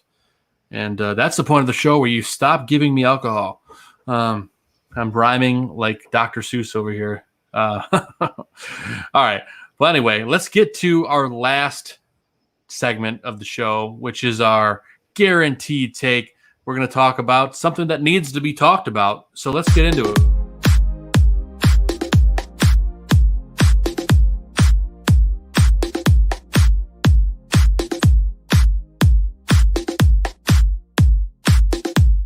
Yay! Yeah, gentlemen, so let's talk about the All-Star vote. We had a couple players on the Sox make it through the next round. Yasmani Grandal, surprisingly one of those candidates, but you can't argue his on-base percentage. Gonzo, why don't you talk a little bit about some of the players that made it through and some of the players throughout the league that are currently running away with things? Yeah, and even across the league, I'll mention a couple of guys that didn't make it that I'm kind of shocked at. But to go back to the White Sox here last week when we were talking about doing a ballot, with I think last Thursday is when they went to phase 2 of this. But originally we had 4 potential position players with the Sox that could have made, phase 2. And that is, Abreu at first. We had Timmy at shortstop. We had Moncada at third and Grandal for catching. So we had 4 possible position players that could have been representing the South Side. At the moment, good news is we have 3 out of the 4. I just went blank for a second, but Tim Anderson. Yeah, Tim Anderson left the shortstop selection, so they're top 3 right now. Timmy's not in it, and that's a little upsetting, but I understand because Timmy hasn't been putting up the numbers. And we can all say this is a popularity contest, but for the most part, sure, he wasn't putting the numbers up to even be in that popularity contest throughout the league, which is unfortunate because this is a guy that won a batting title, 19 and Silver Slugger was it last year? So, gosh, it's sad that you can't represent the South Side with those awards that he accomplished from the last 2 seasons, but he hasn't been putting those numbers up recently. So hopefully he does turn around and laughs at the fans for voting around the league that didn't put him in there. But at the moment we still have Moncada that we can vote for, Abreu and Grandal for respective positions of first, third, and catcher. And out of those guys, we might just see with how the voting is right now. It looks like Grandal might be the only one that has a shot, really, because I think Devers is running away with it at third base, and Vlad Jr.'s a Triple Crown candidate that's running away for the Blue Jays right now at first base. Well, last I checked, I thought Perez had like a 1 million vote lead or something, or like it was pretty big. I have to go back and double check where we're standing. But I was saying Grandal is your best shot out of those guys, and that's even less likely with what you're saying, which is true. But hopefully, and it's worth saying that it's real quick. It's worth saying that's for a starting spot. Right. I mean, these guys are probably still going to make the team, not guaranteed, but that's for starting spot. So I just wanted to clarify. Yeah, no, I was going to let you clarify that a little bit further when you get around to it. But as far as starters go, like you're saying, yeah, those are our 3 options at the moment. And hopefully when it comes to the other teams for the pitching staffs, hopefully we're well represented with our pitching staff on the All-Star team, because you would think a division leader would have more representation on, in the All-Star game. But we'll find out. And as far as going around the league goes, Matt Olson not being represented is kind of bizarre, because he's a guy that has 20 home runs and he's doing well with the Oakland A's. So he's a guy that could have been easily replacing Gurriel or Abreu in the voting. And also a rookie who I brought up to you, Joe, I think I brought up to both of you when I was at the bar with you guys on Friday, but Jared Walsh, the rookie. Technically, he's first base / outfield, and I'm surprised he wasn't even in the outfield selection, because I think he would have made it in there. But it sucks with first baseman with all the options out there that he didn't make it. But Jared Walsh is a huge snub, I thought, to go with Olsen out of the big names that I've seen. Because if you look at the All-Star projections with the outfielders, there's a lot of gray area there that you can make it, and it's just sad to see some of these snubs. But I'll let you guys break it away from here. Yeah, so Vinny, who's your biggest snub, and whatever else you might want to add to the conversation? Yeah, so I would say it's Tim Anderson, of course. I mean, the thing with Tim Anderson, I actually do believe he's popular, because anytime you see the MLB cut a promo about something, he's our guy. And he's been Chicago's guy on some of these promos. Like, they'll leave off a Cub and use Anderson. And, I think that's awesome. And, Chicago's got 2 great shortstops and 2 great catchers. Tim Anderson, it's a deep position. So if I had to pick one of those 4 guys that I thought was going to get left off, I actually probably would have guessed Anderson, because shortstop's so deep. Moncada's been amazing. Devers is probably going to be the starter, and it's well-deserved. Rafael Devers is amazing. First base, we'll see what happens. I'm not positive Yasmani can win it, but I do believe that all those guys could make the team, including Anderson. I don't know if the final 3 are like the guys who make the team, or if extra guys could be brought in that weren't voted. I'm assuming that's the case. To me, if I got to pick anything, it would be Brian Cash. Looking at his first name's Brian, right? Brian Cash. Yeah, I think so. He's going to be the coach of the American League All-Stars, as the Rays are the defending American League champions. And I would love to see him choose Carlos Rodon to be the starter. I mean, how do you not pick a guy with that ERA, with that story, to start the All-Star game? I mean, it seems like there's somewhat of a mutual respect between the White Sox and the Rays. It'd be really cool to see Kevin Cash. That's right. Brian Cashman is. Oh, the Yankees. Sorry, I'm going the wrong way. Yeah, I pulled a U with Zimmerman. Who hit a home run. Baseball in the mind. Yeah, who hit a home run tonight. Yeah, I don't know.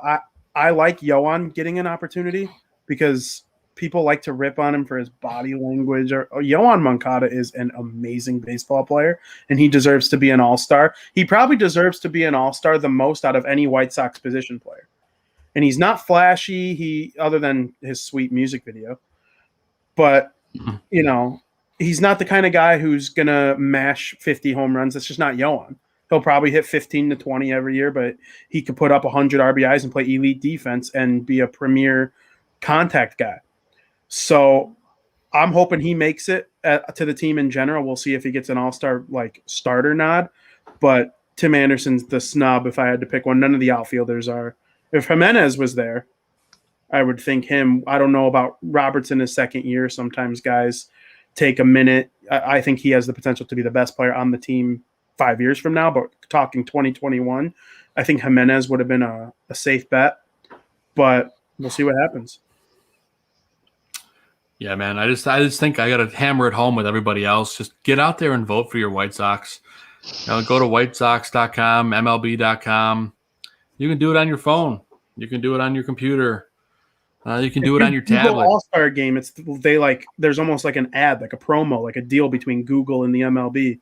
So it's the top thing that pops up. It's funny. You wouldn't believe how many people don't know that you can just vote online. Like, not to single out my dad, but the other day he was like, "Oh man, I wish I could go to the ballpark and get one of the ballots like they used to do." Yeah, they used to have like the little punch-out ballot or whatever, and you'd be able to drop it in. And I'm like, no, you can go to MLB.com or WhiteSox.com. It was cool taking the ballot back in the day. I don't know if you guys remember this. They used to have like these little huts set up in the ballpark, and you go grab. You could do like 20 ballots and whatever. I remember one day I went as a kid. I grabbed like 40 of them, and I just voted like 100 times for like, I don't know, was somebody that wasn't even close to being an all-star that year. I can't remember. Maybe Joe Borchard, I think. I don't remember. Ray Durham. Hey, Ray Durham was the man. He was the man. I also want to encourage people to stop voting for Mike Trout. I love Mike Trout. I have his jersey. I had it before he ever played a single game. I had a Mike Trout jersey. It was kind of weird. I kind of got lucky on that with my faith in him. But he's on the 60-day DL. He's not coming back till at least July 17th at the earliest. So stop voting for a guy who can't be there. You're taking him away from someone else. Yeah, make sure you do. Instead of voting for Mike Trout, vote for Adam Eaton. Yeah, if you're going to vote for an Angel, vote for Ohtani. That guy deserves to make it. I mean, he's going to make it, but I'm kidding about Eaton, but of course Ohtani deserves to make the All-Star team. And he's already going to be in the home run derby, I think, right? So yeah, he's going to be in the home run derby. He might pitch and hit. That would be unbelievable. To himself? I wouldn't doubt it. That would be the greatest thing I've ever seen in my life. Absolutely. Vinny's like, I don't know what to say to that. That's the weirdest thing I've ever heard Joe say. Thinking about it, like, if I had lots of alcohol in me, that would be something to think about. Vinny's like, are you sure that's water, Joe? I'm like, it's water. It's absolutely water. But long story short, go and vote for your White Sox and all the players that are healthy to play in the All-Star game. It's coming up soon. It's going to be great. And to close out the show, we're going to do something fun. We're going to talk about our best live game moments that we've attended or a fun story that happened at the ballpark. So chat room, let us know. Tell us what, great moments you remember from the park. Gabe, I know you're in the chat. I know you've had them. Vince Tassone, I know you're in there as well. Let us know. My dad, tell me some of your favorite ballpark stories from the course of your life. It doesn't matter. You could be 2, you could be 5, you could be 107. I don't care. Tell me the story. Let me know now. But let's get rolling. Gonzo's snickering over there in the corner. He looks like Muttley from Wacky Races. If anyone gets that reference, you get $1. Gonzo, what's your favorite live ball game moment? Yeah, this is my favorite moment, and it is pretty bizarre as it's going to sound here, but you can also ask me why Jim Thome is my all-time favorite player in the MLB, and I was just fortunate enough to get to witness him play for our White Sox. But this is probably when I was so this happened when I was a teenager. It was a day game. I can't remember. I think it was Detroit. It was definitely a division opponent. And I've also been first. I'm just gonna give you guys the topic here. I watched Jim Thome hit 2 multi-home run performances. Both were division opponents. But my favorite moment is out of the 2 is the day game out of the 2, because one was a night game too. I think the night game was versus Cleveland, I saw, if I remember right, and the day game was versus Detroit. But I was sitting in the home run alley in right field. I was out in the right field seats. And if you can picture a younger version of me, shorter too, surprisingly. but I had a alternative Tommy jersey on, and on his first at bat, I took it off, and there were a bunch of, if I remember right, it was Detroit fans. It was division fans for sure, but they were around me, and I unbuttoned the jersey, I took it off, and I'm just roping it up in the air, and I'm like, he's going to hit a dud, he's going to hit homer, he's going to hit homer, and all the fans around me are like, sit down, because they're all division people, surprisingly, in a home ballpark. But Jim Thome, like he always does, he points his bat out into the stands before the pitch is thrown, and sure enough, he just rips one right over my head in the alley in right field. And yeah, this is the 500 home run here that we're about to watch, but that was the first home run. All right, and sure enough, I don't think this was his third at bat of the game, if I remember right. I get out of my, after I hit the first one, I put my jersey back on. So in this third appearance, I take I unbutton it, take the jersey off, and I'm just rallying it up in the air, and I'm telling these fans, I'm like, hey, you're gonna see another home run here. And sure enough, he just rips another homer. I think that one was actually right over the bullpen, the away bullpen, just to my left, if I remember right. But I was talking so much smack talk as a fan out there, and I just loved watching this guy at the plate, and watching both of those multiple home run performances. I don't know how many people can say that out there, let alone it being their favorite player. And sure enough, I would end up seeing his I think it was that Hall of Fame ceremony that they had for him at the White Sox Stadium, but I was able to be there for that, get his bobblehead, and watch his ceremony for him.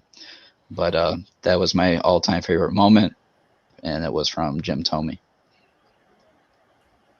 I love it, man. It's just one of those things that I think everyone has a moment in their brain that kind of transports you right back to being in the ballpark. I have moments where I remember being like 5 years old, 7 years old. Baseball is one of those things that brings people together. And Vinny, I know you love baseball as much as anyone in the world that I know. But tell us a little bit about your moment, one of your favorite live moments that you've encountered at a ball game. Yeah, I'll give a quick shout out first before I give my actual pick. In 2019, Jimenez hit 2 home runs against the Cubs. One was the memorable one at Wrigley where he won the game for them. He hit another one at Guaranteed Ray Field. Yeah, he hit another one at Guaranteed Ray Field a couple weeks later, and I was in attendance for that one with my dad. And I believe it was Father's Day, if I remember correctly. And Jimenez hit one out, and every time he does something to the Cubs, it just makes me feel a little extra special inside. So thanks, Cubs. My favorite moment ever at a Major League Baseball game came in 2018. And it's weird. That sounds weird coming out of my mouth because that team was 62 and 100. It was the only 100 loss season of the rebuild. And Michael Kopech made his MLB debut. Now, we found out that Kopech was making his MLB debut while at a lunch on a Saturday, right? And they announced it was going to be Tuesday that he started. Immediately on the SeatGeek app, bought 3 tickets. We went, and it was like nothing I've ever seen before. Now, when they won the World Series in 2005, I was 11 years old. I watched every game from my basement. I didn't get to attend any games. I wasn't old enough to be a decision maker on my own life back then. So didn't attend any of those games. So really the most impactful I felt from a crowd at a baseball game was this day. It felt like a playoff game, and it was an August game in a 100-loss season. It was like, okay, they called up Kopech. Yoan's here. Eloy's next. There were just so many things to be excited about, and that was like the big moment. Like he's out there and he throws gas. It's touching 98, 99. I think he even had one over 100. And that his 100-mile-an-hour fastball is just a little bit different than everybody else's.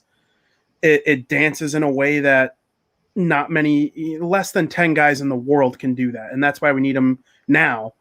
So just that game, he started it, and then it ended up pouring. And his start was cut short. I think they ended up losing to the Twins, which kind of ended up being a good thing in the end because they lost 100 games and we got Andrew Vaughn out of it. But I just think that the way the crowd reacted, every single pitch, the crowd was on their feet. It was, like I said, normally there's a a mutual understanding that like, hey, once the first pitch is thrown, we all sit down. That did not happen in that game. And now that the team's in first place, the feeling in the crowd still to this date hasn't matched what I saw that day when I was there. And immediately when we knew he came out after the third inning, we're like, we got to see a second start. We went to his second start. He pitched an inning or two. It also got rained out after that point. So it was kind of a mess, but it was just too much fun. I loved every second of being at that game. It was like the Chris Sale deal's finally paying off. Yoan's in the lineup. Kopech is pitching. The start of the rebuild. They're the two faces of the rebuild, in my opinion. So it was so much fun. Dude, I remember that game like it was yesterday. It was Game of Thrones night. Yep. They had the throne in left field. Mm-hmm. You can go take a picture in it. There's people dressed up like Jon Snow and Khaleesi all over the place. And then you had Michael Kopech taking the mound. It was energetic, and I'm with you, man. That was some pretty incredible stuff to witness. Mm-hmm. And I'm a huge Game of Thrones fan, but I wasn't at that game. I didn't even know, like, that didn't spark my interest in it by any means, but like a year or two later, I watched every episode. Never cared that. All I cared about that night was Michael Kopech. Well, I think that's what half the city of Chicago was thinking that day too, man. Mm-hmm. It was exciting for sure. I've thought long and hard about my moment. I've been to a lot of playoff games. It would be super easy for me to just say the World Series because I was a 16-year-old kid working a nacho stand in left field, and during the inning, nobody was out, so I got to watch a good chunk of the game from left field for all the home games. As you guys know, they swept and won it on the road, but those big homers, Scotty Pods, Konerko, I witnessed all that. I mean, every White Sox fan's got that. That's not going to be my moment because it's, everyone's going to say that. I'm going to go back to 2008. You guys probably know what I'm going to say here. The blackout game. They had everyone wearing black. They had black towels. It's the seventh inning, 2-2. I'm sorry, a scoreless game. It's 2-2 count. Jim Thome comes to bat, and this place absolutely erupts. So here he goes, and boom. And now you can see there's not an empty seat in this entire place. And this place goes absolutely ballistic. The wave of black, the towels with the black shirts on. I remember it like it was yesterday. The adrenaline pumping through my veins. I even ran over to Grandstand afterwards to get in line to buy, some merchandise that they made it to the next round. I believe they went to go play the Rays after this. Joe Madden's Rays. Ended up losing that series, but still, this was an amazing moment. And for me, it's just one of those that kind of hangs in the back of my brain as a White Sox fan. And I don't think that's one that's ever going to leave whatever the heck you want to call this crazy brain of mine, but it's going to be in there, burned in there until the end of time. So that's mine. I just can't stop smiling when I think about the moment. And I think we all have that with our moments. And inherently, where I'm getting into like shrink level stuff now, but baseball and going to a ball game, it's really therapeutic in a strange kind of way, right? Because like we got to meet up with each other, Vinny for the first time, meeting each other in person on Friday. Of course, Gonzo was there. We got to meet your brother Joey and your buddy. Forgive me, I forget your buddy's name. What's your buddy's name? Dylan. Yes. So, we all got to meet up and then we're hanging out. I haven't met Dylan before. I haven't met you guys in person, but we start talking baseball and we're eating, burgers and cheese curds and nachos. And then all of a sudden we're grabbing a drink in the Revolution bar, just shooting the conversation, having a good time. And I think that's what's the beautiful thing about baseball is you can sit in your chair in the ballpark. You can talk to your neighbor. You can talk to the person in the row in front of you. Just for me, it's the most therapeutic thing in the world. I see you nodding your head, Vinny. What are your thoughts on that? Yeah, I couldn't agree more. So, we never knew each other before all this, and now I have a pretty strong feeling that we're going to be friends for a very long time, and that happens with baseball. Sure. It's an exciting feeling knowing, hey, I've met so many great people up to this point. I'm 26. through baseball, whether it be playing, watching, being a fan. You know, me and my brother have a connection through it with the show and all that. So it's like stuff like that is just so beautiful, and that's the part of the game. And that's what I like about sports in general. And I always say that the reason I like sports is it teaches you how to be a team more than anything in life. Like nothing in life works without working together. And sports, like specifically baseball in general, does that. So that's why I love it so much. And I couldn't agree more with what you said about being at a game. I do want to make one comment about the game you were at. Yeah.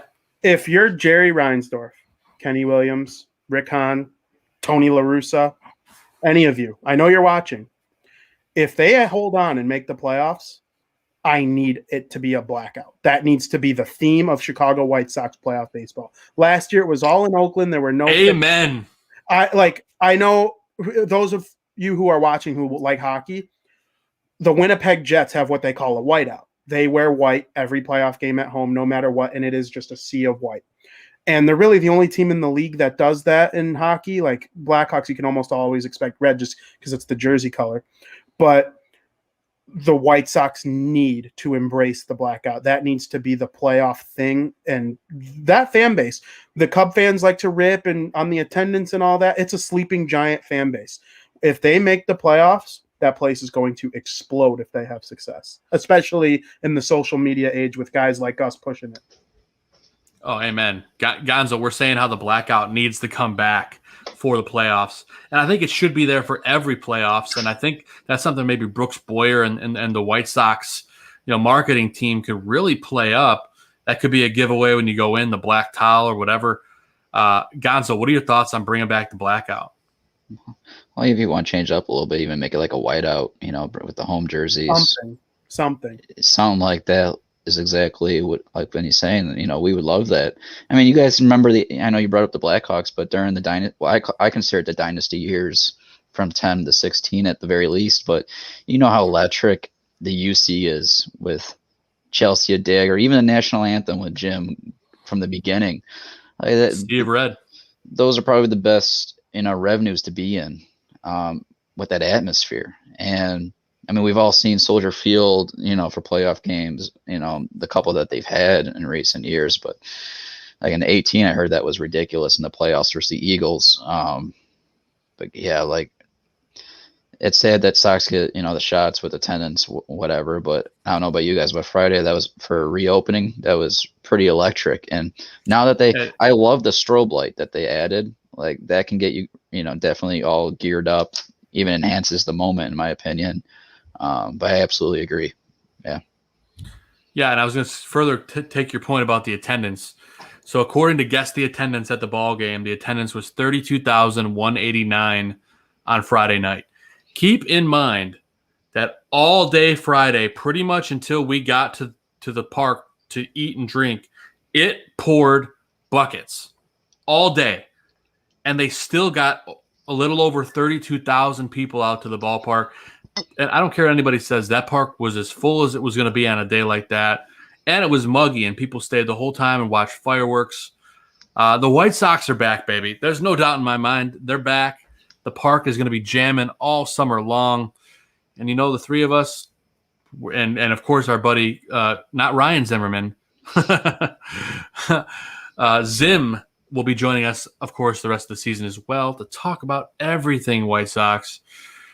Gentlemen, we've reached the point of our show where we're going to wrap it up. But before we do, let's get to shout-outs. Gonzo, I'll let you go first, my friend. Yeah, I'm going to make this quick. I shout out my parents and girlfriend for all the love and support that they give me for doing the show and, even just supporting me in general, but especially with the show. But also, I'm going to shout out one person that met us at the game. I was sitting with Joe, for the chat that doesn't know. Me and Joe were sitting together. And one of our viewers during I think it was like the 6th or 7th inning, Joe, came and met us. And that is Wayne Hibbler. He's a parent of a brother of mine at college. And we're also in the same hometown. But Big Dub on Twitter. That's his Twitter handle. And appreciate Wayne for coming out and, just speaking the kind words to me and Joe. And we always loved, our conversations. But not only you, but, we also, on the show last week, you said, don't be afraid to come out and say hi to us. And we appreciate, any kindness and all fans that did or will come to say hi to us during the game. Hopefully we can meet more fans because, not only do we do it for ourselves, but, for the chat, most importantly, the people that support us as well. Thank you to all. Amen to that, brother. And Vinny Parisi, what do you got for shout outs? Yeah, this week I'm going to go in a different direction. I'm going to shout out my brother Joey and my friend Dylan. The three of us have gone to, I would say it's my most likely trio up to this point in my life of going to ball games and hockey games for that matter, because both of them are hockey guys as well. So I'm hoping to get them involved more with you guys and hanging out, and that was so much fun. So, I call them my ballpark partners. So shout out to them. Hopefully there's plenty more where that came from. I was going to buy tickets to tomorrow night's game, but it's not going to happen. So. Amen, man. It's perfect what we were just talking about. The ballpark is therapy for the soul. Yep. So all you White Sox fans, get out there, bring it all in, say hello. If you see us, come say hi. Yeah, I mean, we may look like we're really evil trolls, but in real life, we are very nice. And we'll have a beer with you, have a dog. Heck, Gonzo mentioned it earlier. After the show, after the game the other day, we walked down over to 35th Street Red Hots. We got us some hot dogs and some drinks, and we were sitting on the benches over there enjoying some delicious hot dogs, Depression-style dogs. Life was good. But for my shout-out, of course, I want to shout out our amazing guest, Jason Kinander, for joining us and hanging out with us through some of the internet issues. We appreciate you. I love my wife, Catherine, and my dog, Maverick. I love you guys.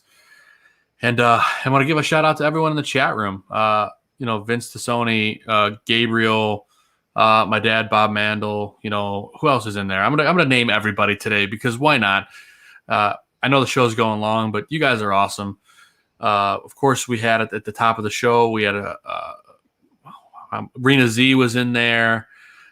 Your brother Joey was hanging out all night, and I feel like I'm going to forget somebody that was towards the top, but that's it. Travis Dunaway, and of course Lauro, who your brother Joey got to meet the other day, just on a whim walking down the street. So it's amazing how life does that. But a shout out to everyone that's in the chat room, everyone that watches, everyone that supports us.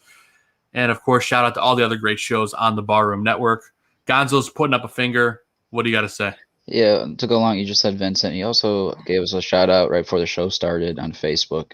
So thanks, Vincent. We appreciate that as well. So, yeah, and for all you White Sox fans out there, we're all in a White Sox group, and it's literally called White Sox Fans. Vince Tassoni is the one who got kind of the three of us to join, and we're always talking baseball, and we drop our podcast in there. Other people drop theirs in.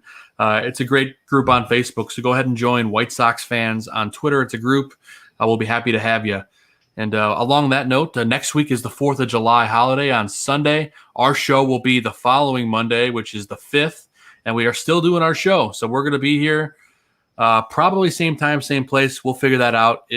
Yeah, of course, it's red, white, and blue, America, and Vinny is a true American Chicago White Sox patriot. I believe they're wearing that hat.